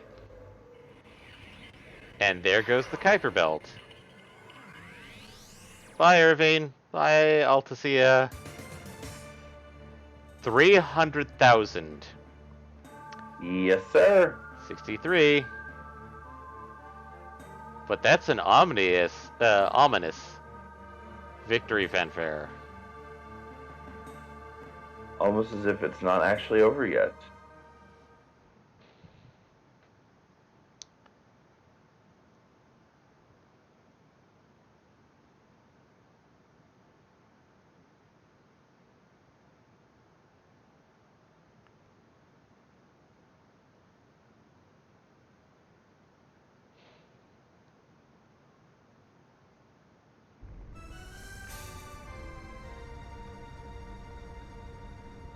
And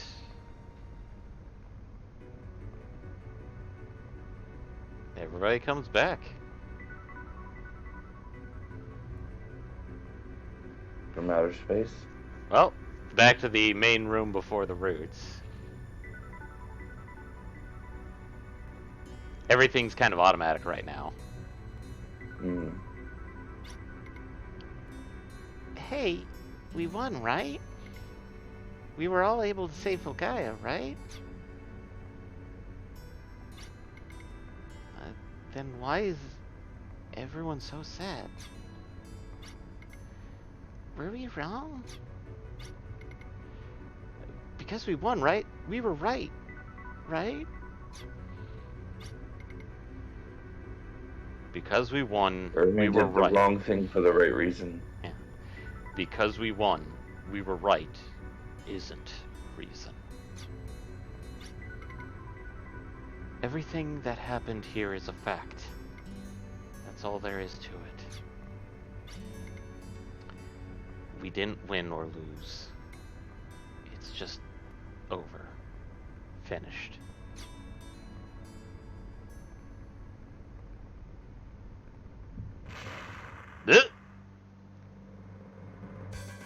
And Ashley goes into overdrive.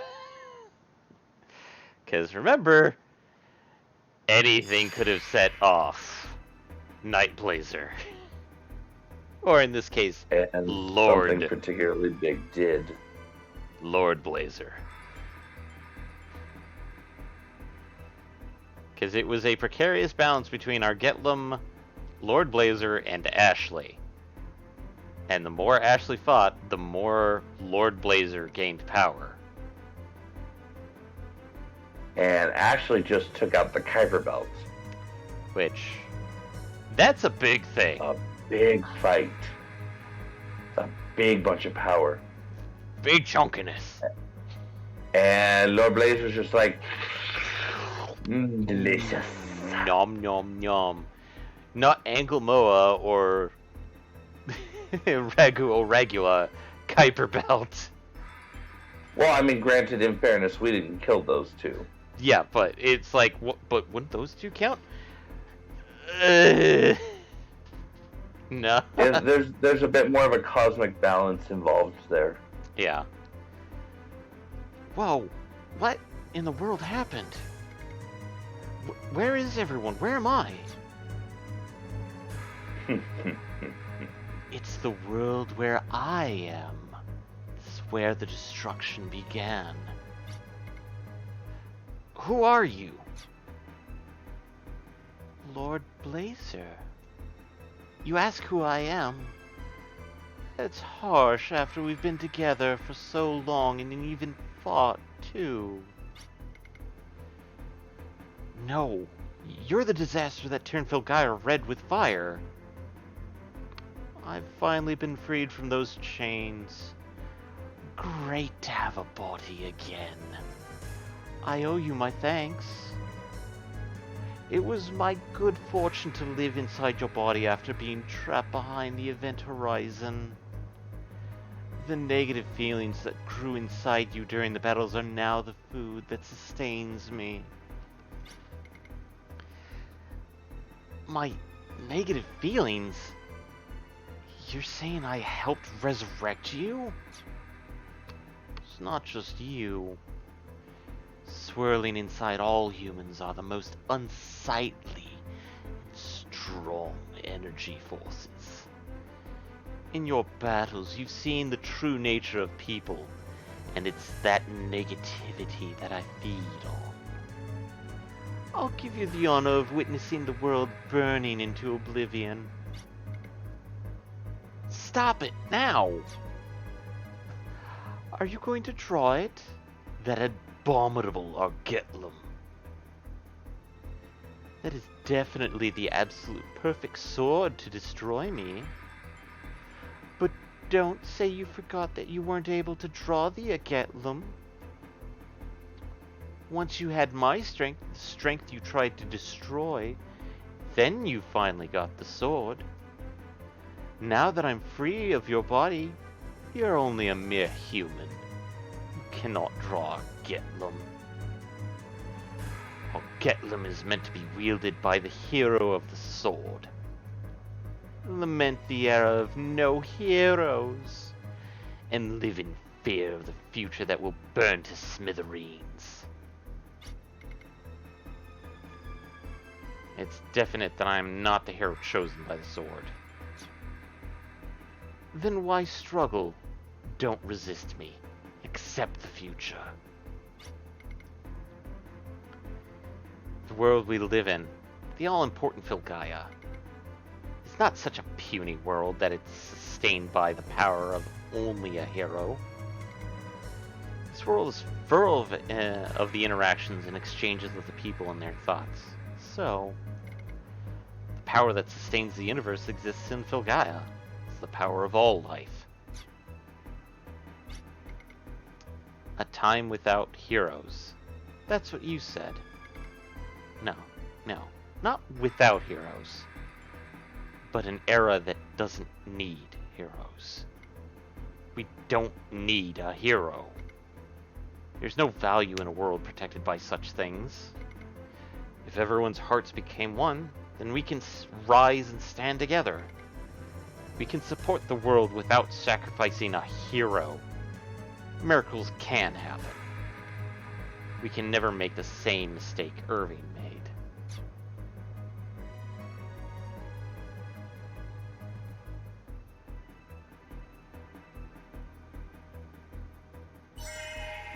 And the power of friendship.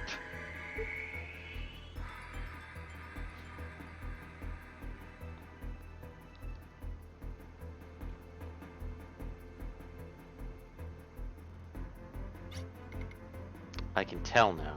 Our hearts are becoming one. The Argetlum isn't something to be pulled out by a hero alone.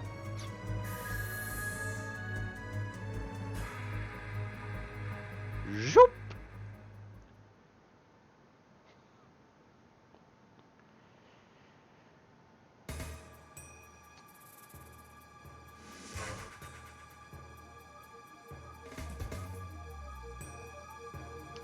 Blaze of Disaster, Lord Blazer. And he's the only other one to get a unique title card. Because it burns into it. And this is the only time we get to see Ashley as the hero of the sword form, Ashley. Is that the figure of the hero of the sword? From Argetlum? Let's go. Let's all go fight this together.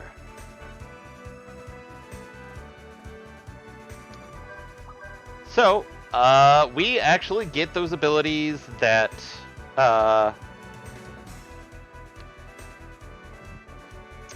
Anastasia got. So we have, like, Refresh, Providence, Air Guard, and Salvation.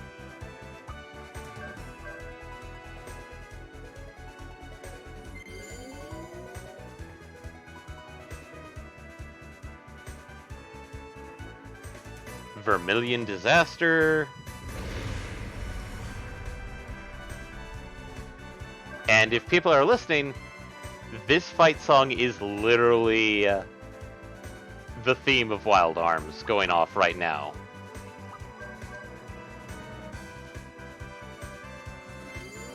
Or at least Wild Arms 2's main theme. Negative flare.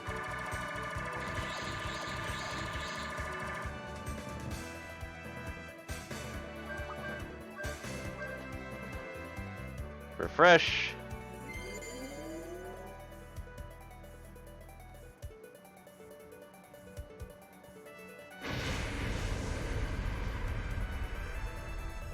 And we have Con Green. Pop of Salvation.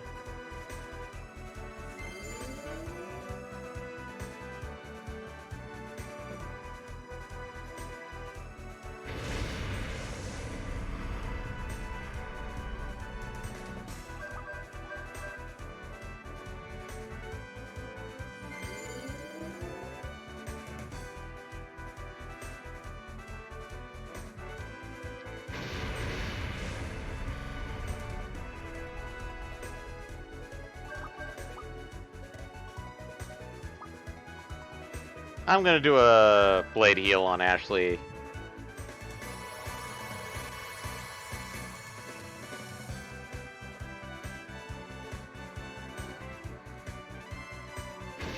Not a terrible idea. Yep.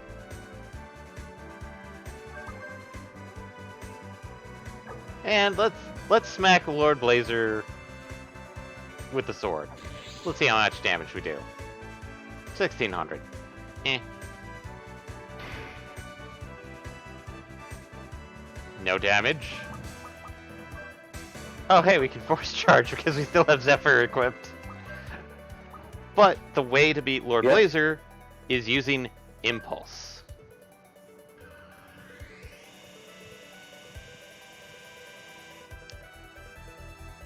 AKA the power of friendship. If people go like, wait a minute, this sounds vaguely familiar. Yes, it's very much like Earthbound and using prayer against Gygus. That's it. That's it exactly. The Argetlum isn't a weapon to bury demons. By gathering the will to live into power, it becomes the key to open the door to the future. It's not a power to be wielded alone. It's a power for everyone to wield together.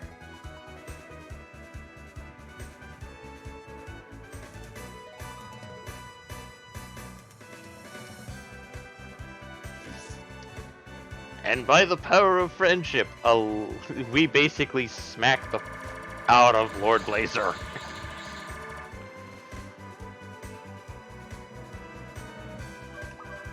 One more impulse before we use Blade Heal again.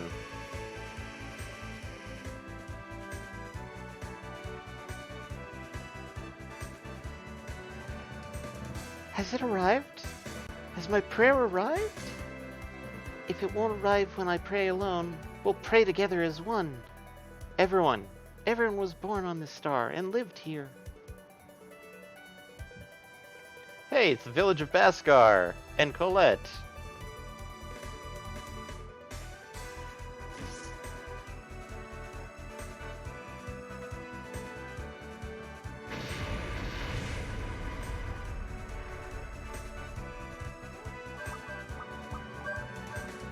And Blade Heal.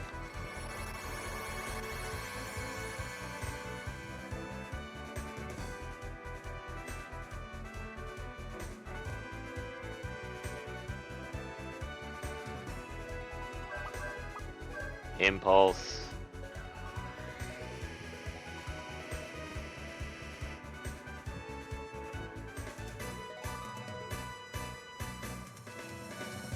Everything depends on being alive. Only when you're alive do you get to fall in love or get to fight with others. If tomorrow comes because today's life light starts the creation of the future, then this light should be delivered to those battling at the end of today. Okay, Terry?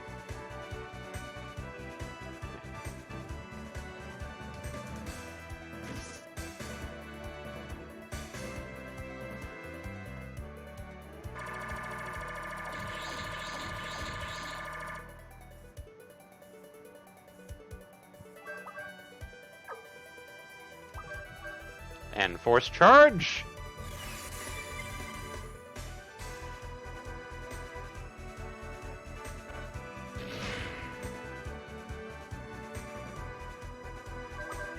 And refresh.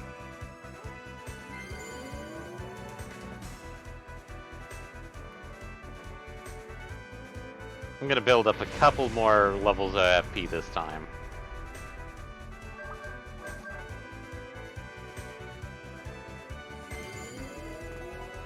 Also, Ashley, your hair is super long.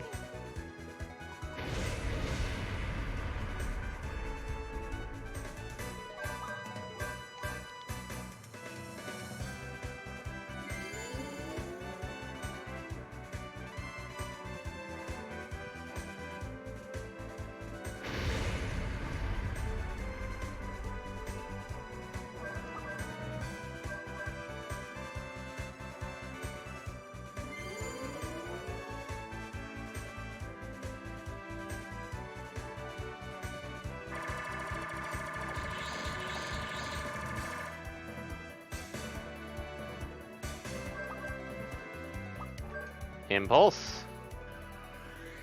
I believe I have to do this 4 or 5 times. Maybe 7. 7. I can clearly feel it. Right now, all of the souls in Filkai are trying to join together. It's stopping all life from fighting simply to keep alive. Oh no, wait, all the souls are joining together? Oh no. Like some sort of human implementation project? Or like the Gaia theory. The Great Rejoining? No. We are not powerless. We have the strength of our united hearts. Take this power and throw it against the wars confronting you. Well, there goes Noel and all the other principalities. I think this is 4, so we have 3 more to go to. Mm-hmm.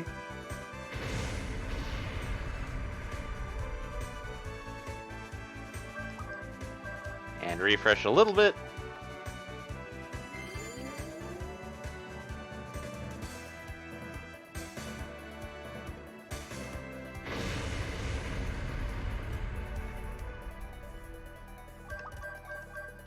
Refresh once more, and then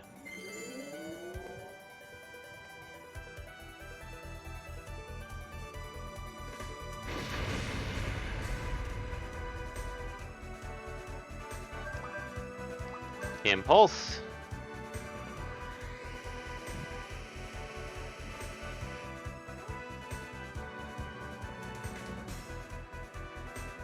Meryl. This battle is to save our precious world. That's why we must fight too. We don't need to be protected by someone special. Because it's important. So very important. We must protect it ourselves. If someone has to be the hero, then anyone should be able to become the hero. Prayers must have reached them, right? Everyone is fighting to protect Filgaia now.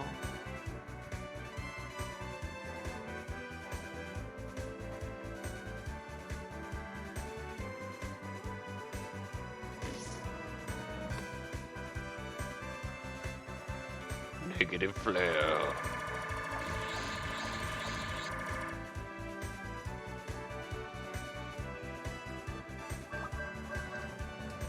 I'll pop a refresh.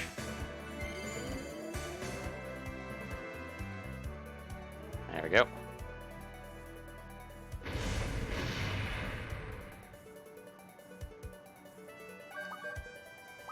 Impulse.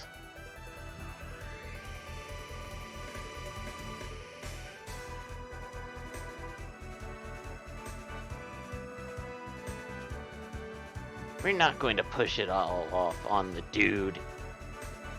Because it's so important, we're going to protect it with our own hands. I'm not sure we can handle it on our own, so if we get into trouble, help us out, dude. Okay? When you get into a bind, the young arms could help you out in return. We like Phil Guy, just like everyone else. God, Tony. After this, you'll become a Crimson Noble and live forever with Marvel.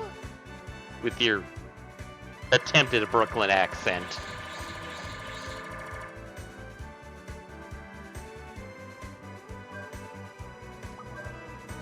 That was sick. I'm half not wanting this anyway, not actually wanting this, but half expecting, in my humble opinion. That was number 6, right? I think that was 5, wasn't it? Okay. So, Blade Heal.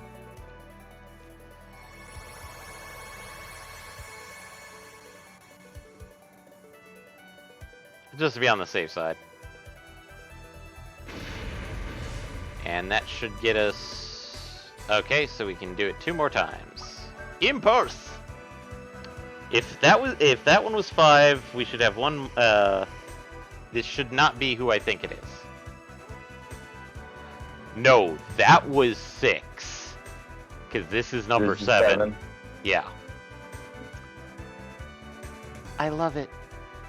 This world, the life we live, and Ashley all... I like today better than yesterday, and I like the unknown tomorrow even more. Let's all head off to tomorrow together. Everyone. Together. The reason why is number 7 is Marina.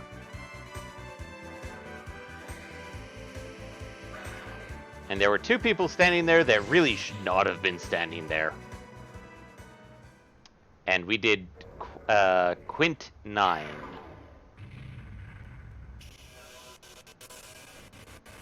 Yep. Penta 9. No, Ashley, that's bad stance for that. And this is a very calming yet nice fanfare for this.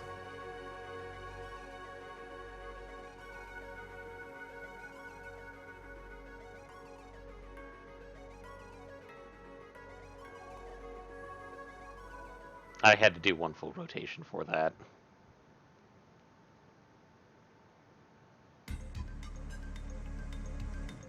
And... oh, hey!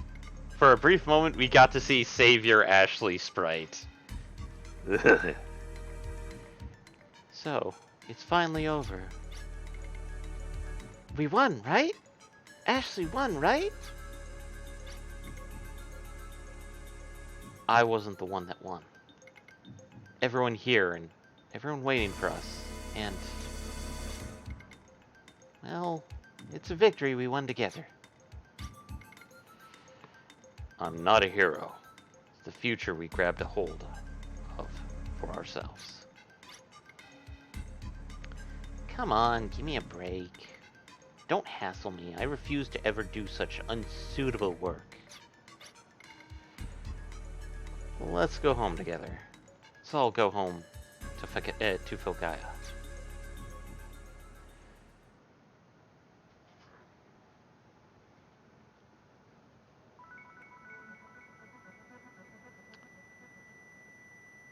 To the world we've all been waiting for. And we don't have to traverse the dungeon because we finally beat Lord Blazer.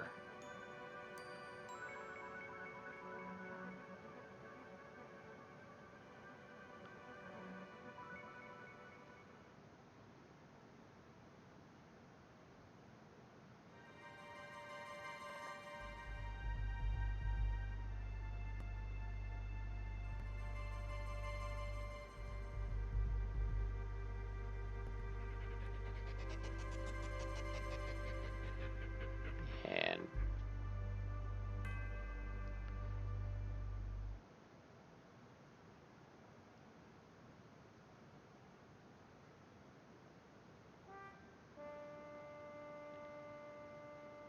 cool, let's kind of wander around.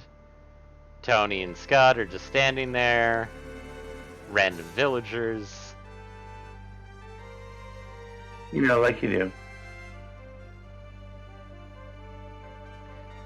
Tim goes off and ruins your day, because Tim and Colette are going to go find that flower field.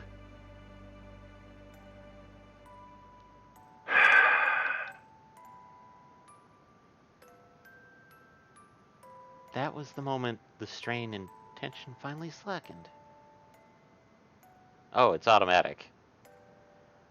More than having destroyed the Kuiper Belt or Lord Blazer, seeing everyone's laughter again makes me realize it's really over.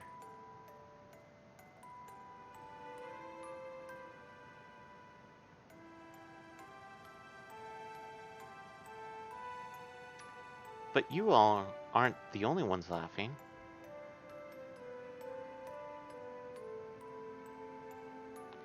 I have someone waiting for me, and when I heard someone save a place for me to return to, I broke into laughter too.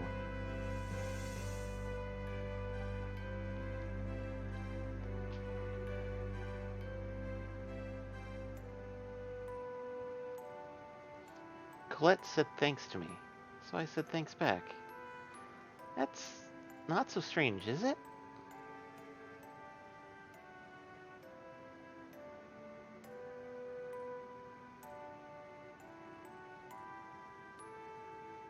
Because in that moment, that's what I wanted to say.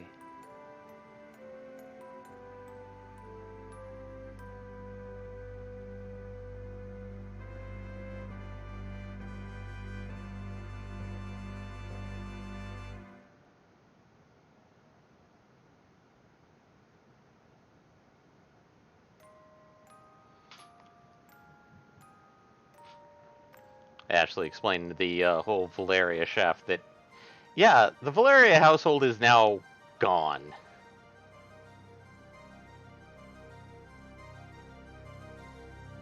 And they performed the 21 gun salute for Sir Valeria and his sister.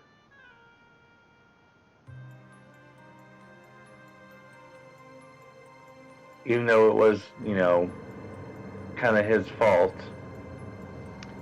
It's weird because, like, he took drastic measures for the right cause, Yeah. with all the wrong methods. Exactly. That's what I was saying earlier. He did all the wrong things for the right reason. Yeah.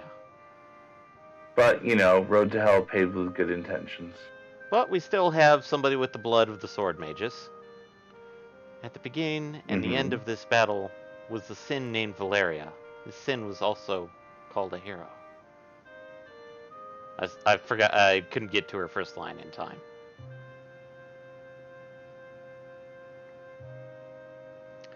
If the lives of Filgaia survived because of this sin, then its continued life is its atonement.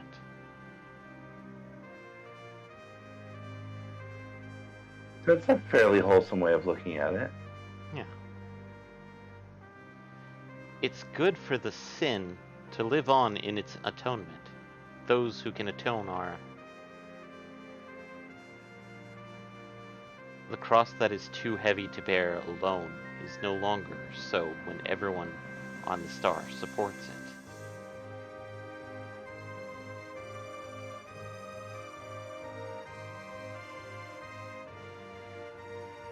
Sleep now, the blood of Valeria.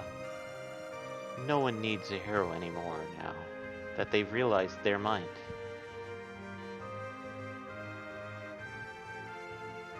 At least not until the third outing.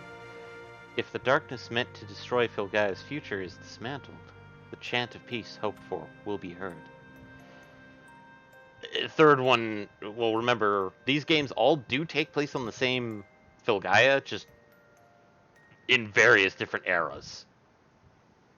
Yeah, that's what I mean. So, by the era of the third game, the blood will once again be needed. That's dependent.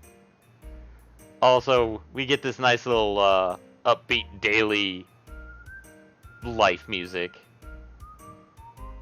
Oh no! It turned into a slice of life. And Marina just almost smacked a guy trying to get food early. Oh, hey, Maravel. I'm pretty sure we don't get the scene if we don't recruit Maravel. I mean, I would expect not. Yeah. Those guys almost tried to commit suicide via Box and Cliff, but Marvel told them the other way. Now Tony and Scott will try and commit it. Marvel will have none of that shit today. No suicide via Box Cliff.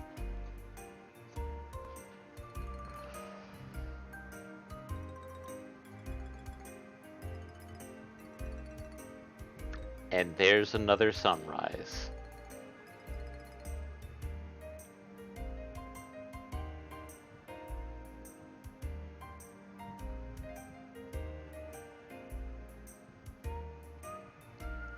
No matter what you say, humans are strange creatures. Accurate.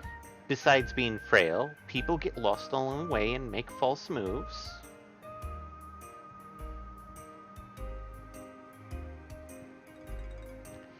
Then they sometimes don't realize their mistakes and hurt those who are close. Yet at the same time, they know how to link arms and band together. If you ask why, must you answer so? While acknowledging their own weaknesses, when they take aim at a far-off goal, they join hands.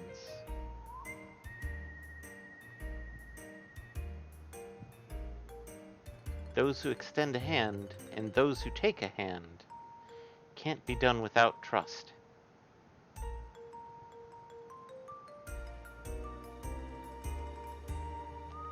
Hold on there, just a minute. It's not clear if humans are weak or strong from this.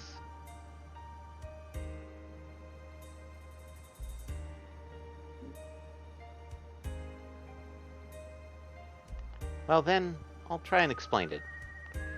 A Crimson Noble's time is eternal.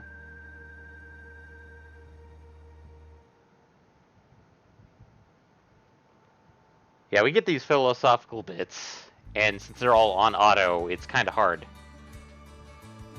Oh hey, Brad is rebuilding Tabak Village.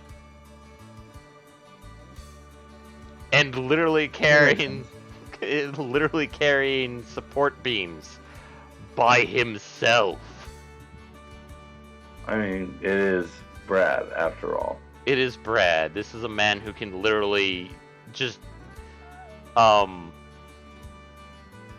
fire a rail gun from the hip. Mm-hmm.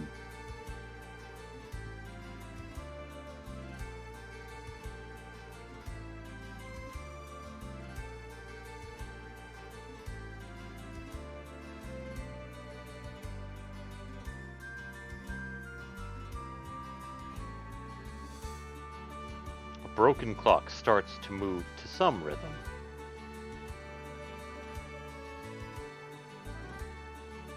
A clock that has stopped, like that, starts to move.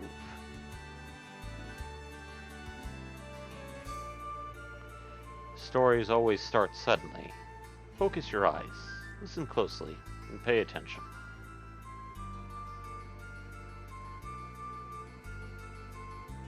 The life starting now is even more unpredictable than the battlefield.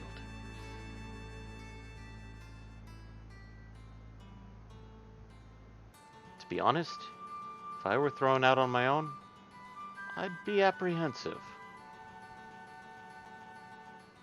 Yet, that doesn't mean I'll just stop. You're on my side. Better still, I have friends who will fight beside me. Next time, I'll have them help. A real hero is very cool, but I'd never be able to fill that role. So, it's all a sham, I guess. That's not bad either.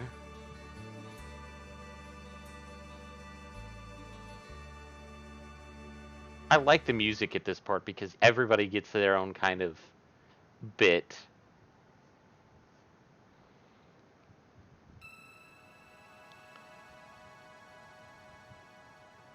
And Lilka's on top of the observatory.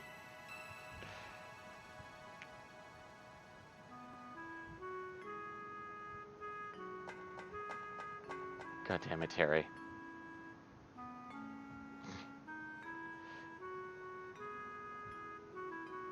God damn it, Terry.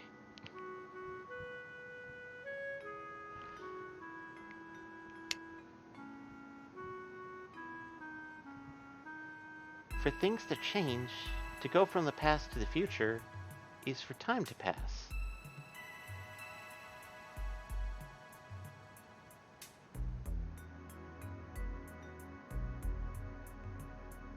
It is not only me. Everyone eventually will go their own way.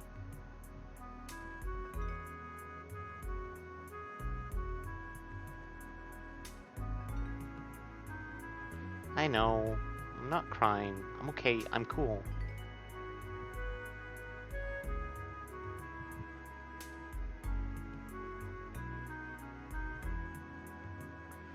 That's because it's not goodbye, but till we meet again.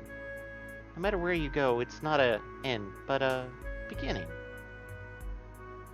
I never realized how much of a cliche that line is, or how much of a trope that line is, until recently. Everybody uses that line. I'm happy we're all departing for our new lives together. Yeah. Ooh. I mean, I was lucky enough to meet everyone here who I love with all my heart.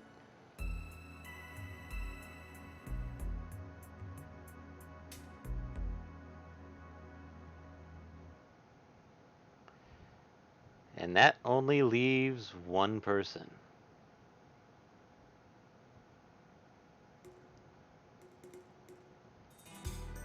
In my humble opinion. No!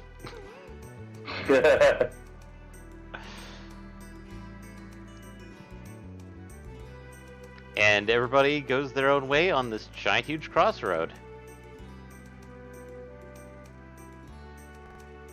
Except for Lilka and Maravel, because apparently they go in the direction for a short while. Well, I mean, if their roads both lead in the same direction, there's no reason not to. Cannon just appears out of nowhere and disappears again. The King of Mariabul has officially announced the dissolution of arms.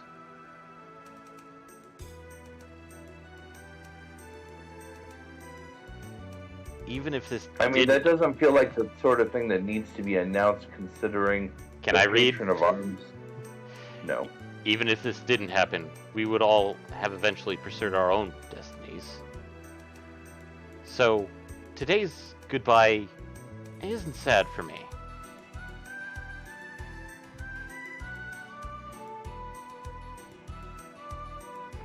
Even if it was only for a moment, our hearts were once joined together as one.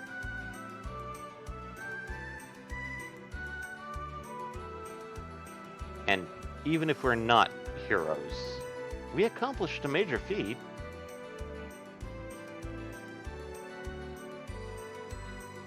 If we join our souls, we can accomplish things even a noble hero can't do.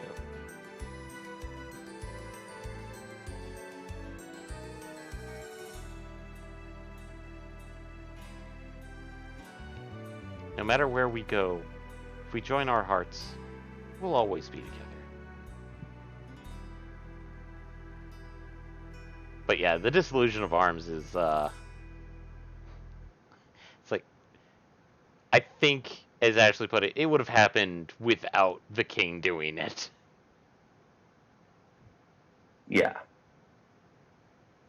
It's pretty much a given when the patron of arms disappears into the Kuiper Belt that he helped summon, or summoned.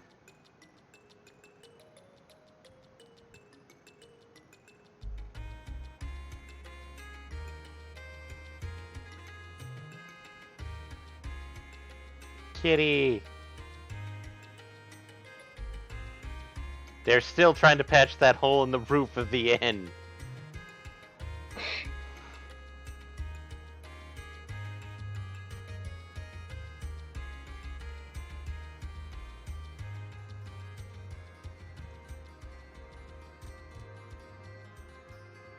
Oh, hey, Tony and Scott.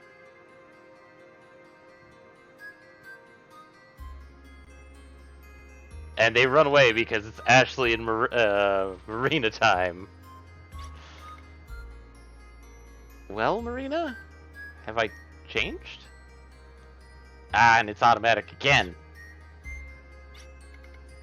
Yeah, you have. You're kinda different.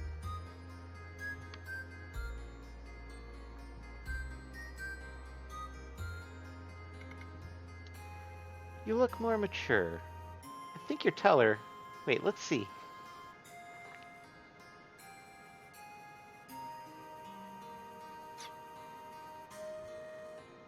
Smooch.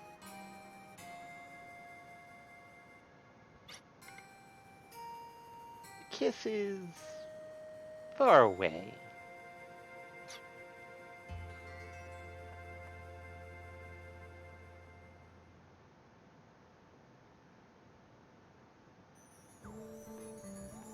And now actual credits. And we get the Sword Cathedral with just a note because Argetlum was used in literally destroying Lord Blazer.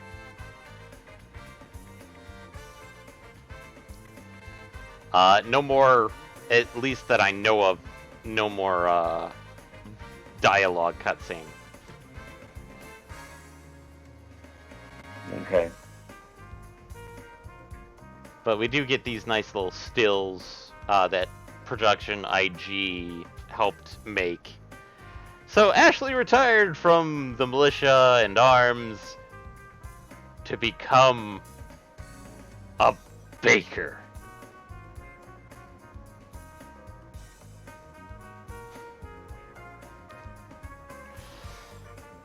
So yeah, he helps Maria now with basically running the shop. We see Lilka, a photo, and she's fallen asleep amongst her study books. Yeah, Admittedly, no, that sounds about right. Admittedly, some people actually think the photo that we see briefly there is actually a picture of Lilka's older sister, who looks very much like Lilka. Which, I kind of like that idea.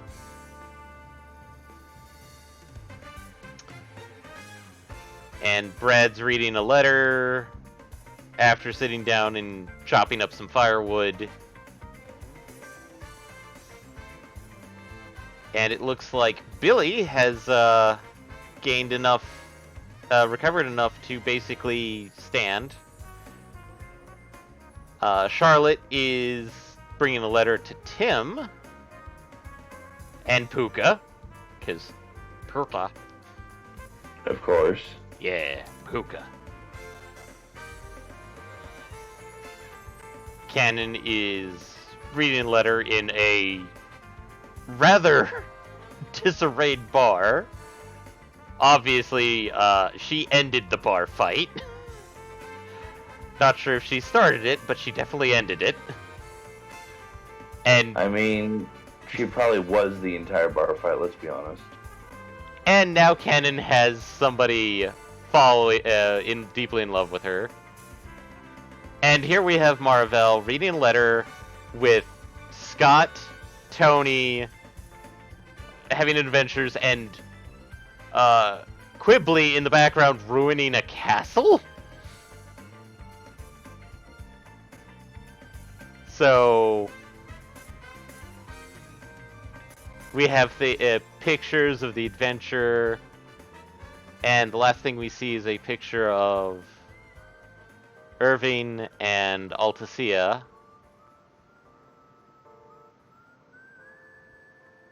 On this desk that could be anybody's.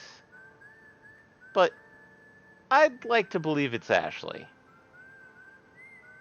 Sending everybody, like, little tiny, hey, how's it going? Here's some pictures that I developed from our adventure.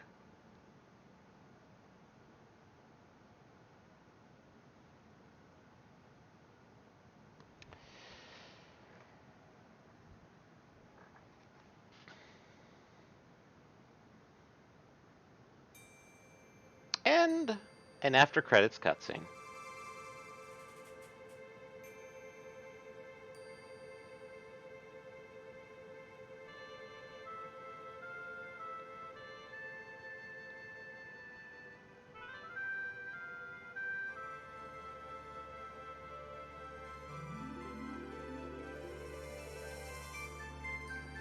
And it looks like Philkai is recovering.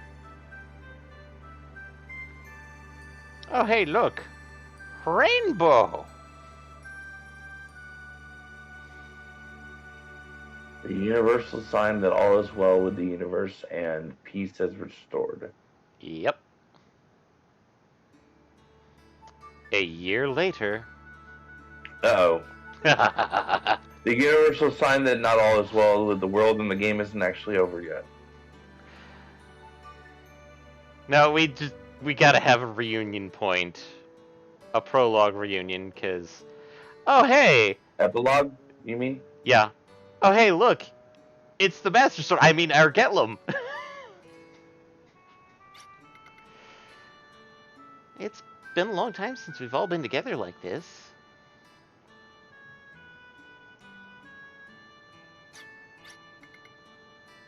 I can't believe a year has passed already.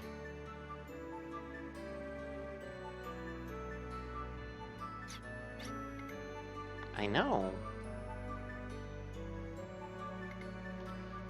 It's the 1-year anniversary of Irving and Alticia's death. Yeah, no revives. Is it okay like this? Isn't this an important sword? Won't someone steal if it's just left here on the grave? Yeah, good luck, Tim. It doesn't come out that easily. So it's no problem.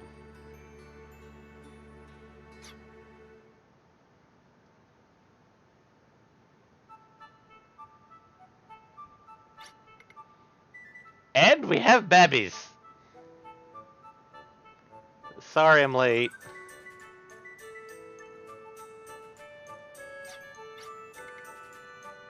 It's Ashley's bad habit to show up late on important occasions. I think that was actually a thing. I don't remember. But, oh, how cute!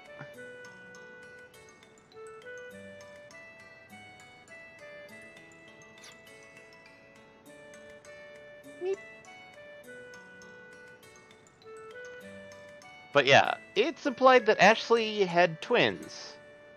A baby girl and a baby boy. A blue sky. That's something so common could be so important. For me, it's a large enemy. Marvel. Marvel, no. So right.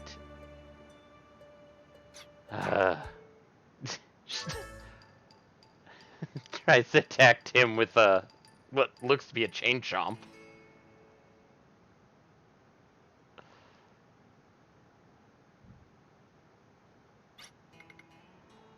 The tale of the ordinary continues forever. That's why it's ordinary.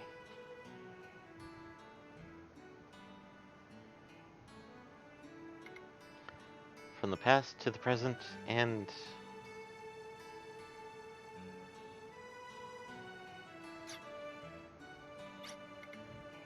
to the future. Looking at the babby. A hero didn't save Filgaia. It was all of us living here in Filgaia that saved it.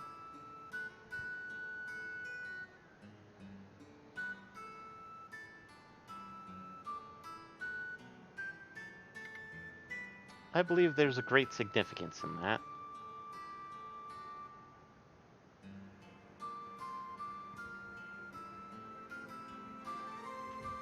God, the entire crowd blinks at the same time.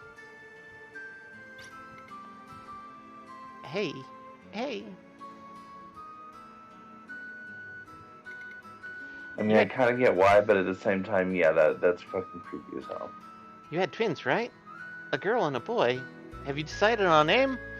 I think we all know where this is going.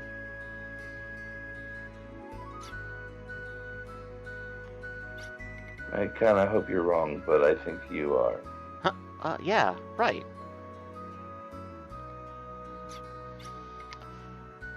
Tell me, tell me.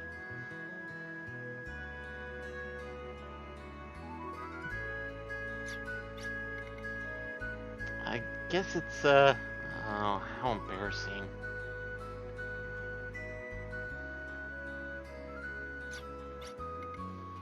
What pretty names. Huh? The names of these kids are the sweetest and purest in all of Filgaia.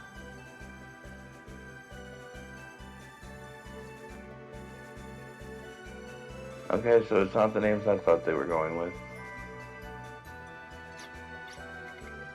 Really? I guess.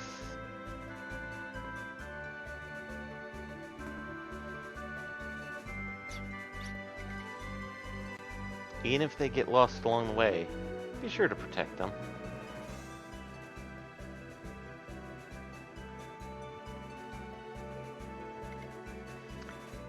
We're never alone, right? Right?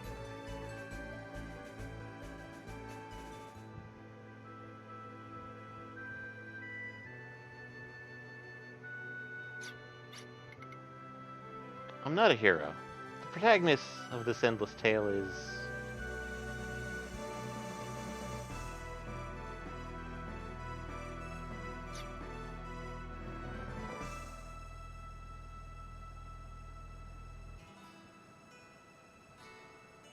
And it finishes on our Getlum. The end.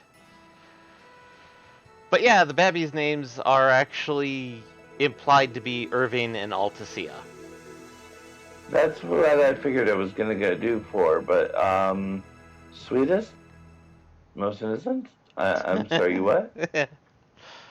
I think You the what, English mate? You team fucking what? decided to remove that, which is weird. An extra file containing the game clearance data will be created. This okay? The extra file is for viewing the movie and the data from clearing the game. It's not possible to return to the game from the extra file. We recommend either creating a new file or else choosing a file to write over. So basically, the clear file is to basically rewatch all the cutscene movies. So it's going to be There's slammed. no new game plus. It's just purely rewatch. Yeah, which is kind of sad because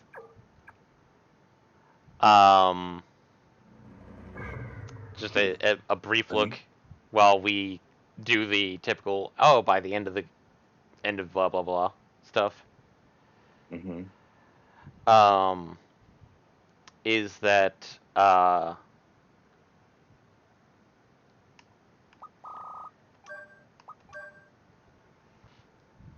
essentially the clear file is just meant so that you can rewatch movies, check stats. And we have the album here, so we can see all the monsters. And it's the only time this music plays. Which I feel would be a really good, like, secret dungeon music.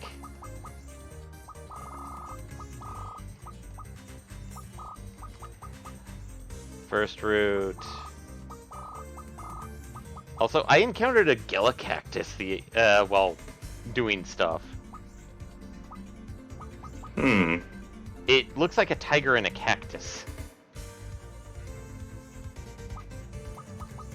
But yeah, that's been Wild Arms 2. Um, it's I still consider it a pretty good game. Uh, Also, here's Lord Blazer, which has all elementals except for fire.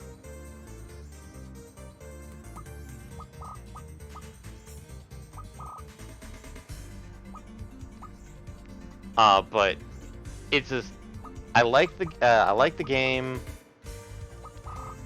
I'm just kind of sad that overall it's really technically kind of been sidelined by other things.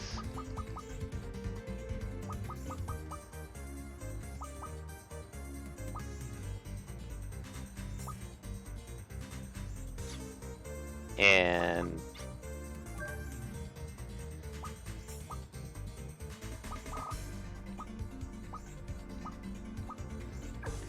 but that's it for the plus, because I'm not going to watch any of the movies, because fuck that, no.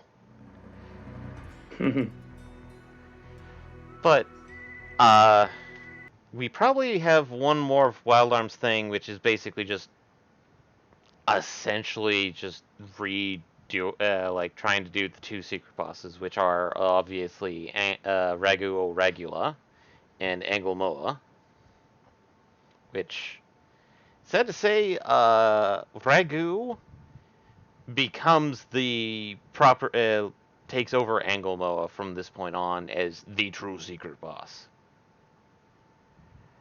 Um, but as a heads up, that it's a pretty good game. I would recommend if you have like a PS3, if you still have one, grabbing it because it's available on there. Um,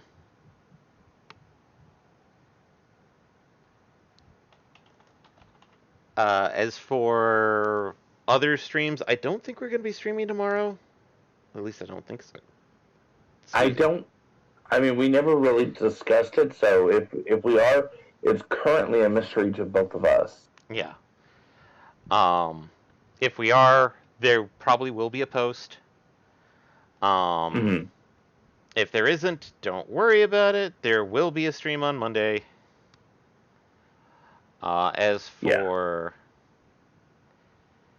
as for a heads up, for podcasts, we did get a podcast this Tuesday. No, yeah, either Monday or Tuesday that we got it Recorded Monday. recorded It Monday. should have went up Wednesday. Yeah. Um, Sad to say, still working on the front row perspectives one, which I do apologize to everybody about. Um, which normally goes up on Sunday.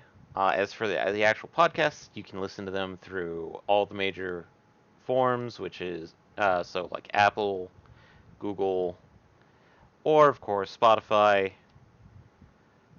Um, as for everything else, we do have every major form of social media. So we have Facebook, Instagram, Twitter. YouTube is generally where we archive most of our streams, or potentially where we put up recordings of like just showing off shit like all of the Guardians, which to be honest is actually pretty easy to do in the end game. Um, so there's potentially you can see all of the summons, but I'm gonna try and grind out a few levels to get up so we can at least fill out some of those stats, so I can try and do Ragu and of course Anglemoa without as straight up attempts. Which brings us to Probably the next time, if we aren't streaming tomorrow on Saturday, will be Monday. Uh, and from there, we're actually going into Heavensward content proper. Or going further into Heavensward content proper. Yeah, I was gonna say further into. As for ways of supporting us, probably the best way is let other people know about us. Just spread the word. But if you're much more of a direct type of person, we do have, of course, subscriber points here on Twitch. We also do have a Patreon as well as a Redbubble store. And I think that brings us back around to essentially next Friday stream, which should be the last two secret boss fights. Hopefully, we can finish that. If not, we will at least try and show them off to the best we can. Because after that, it will now. I will then relinquish my seat over to Michael. And then we're back to Final Fantasy. Yep. Which in this case will be Final Fantasy IX. Correct? Correct. Oh. Until then, everybody, have a safe travel and enjoy your peaceful life. Night, everybody. Bye.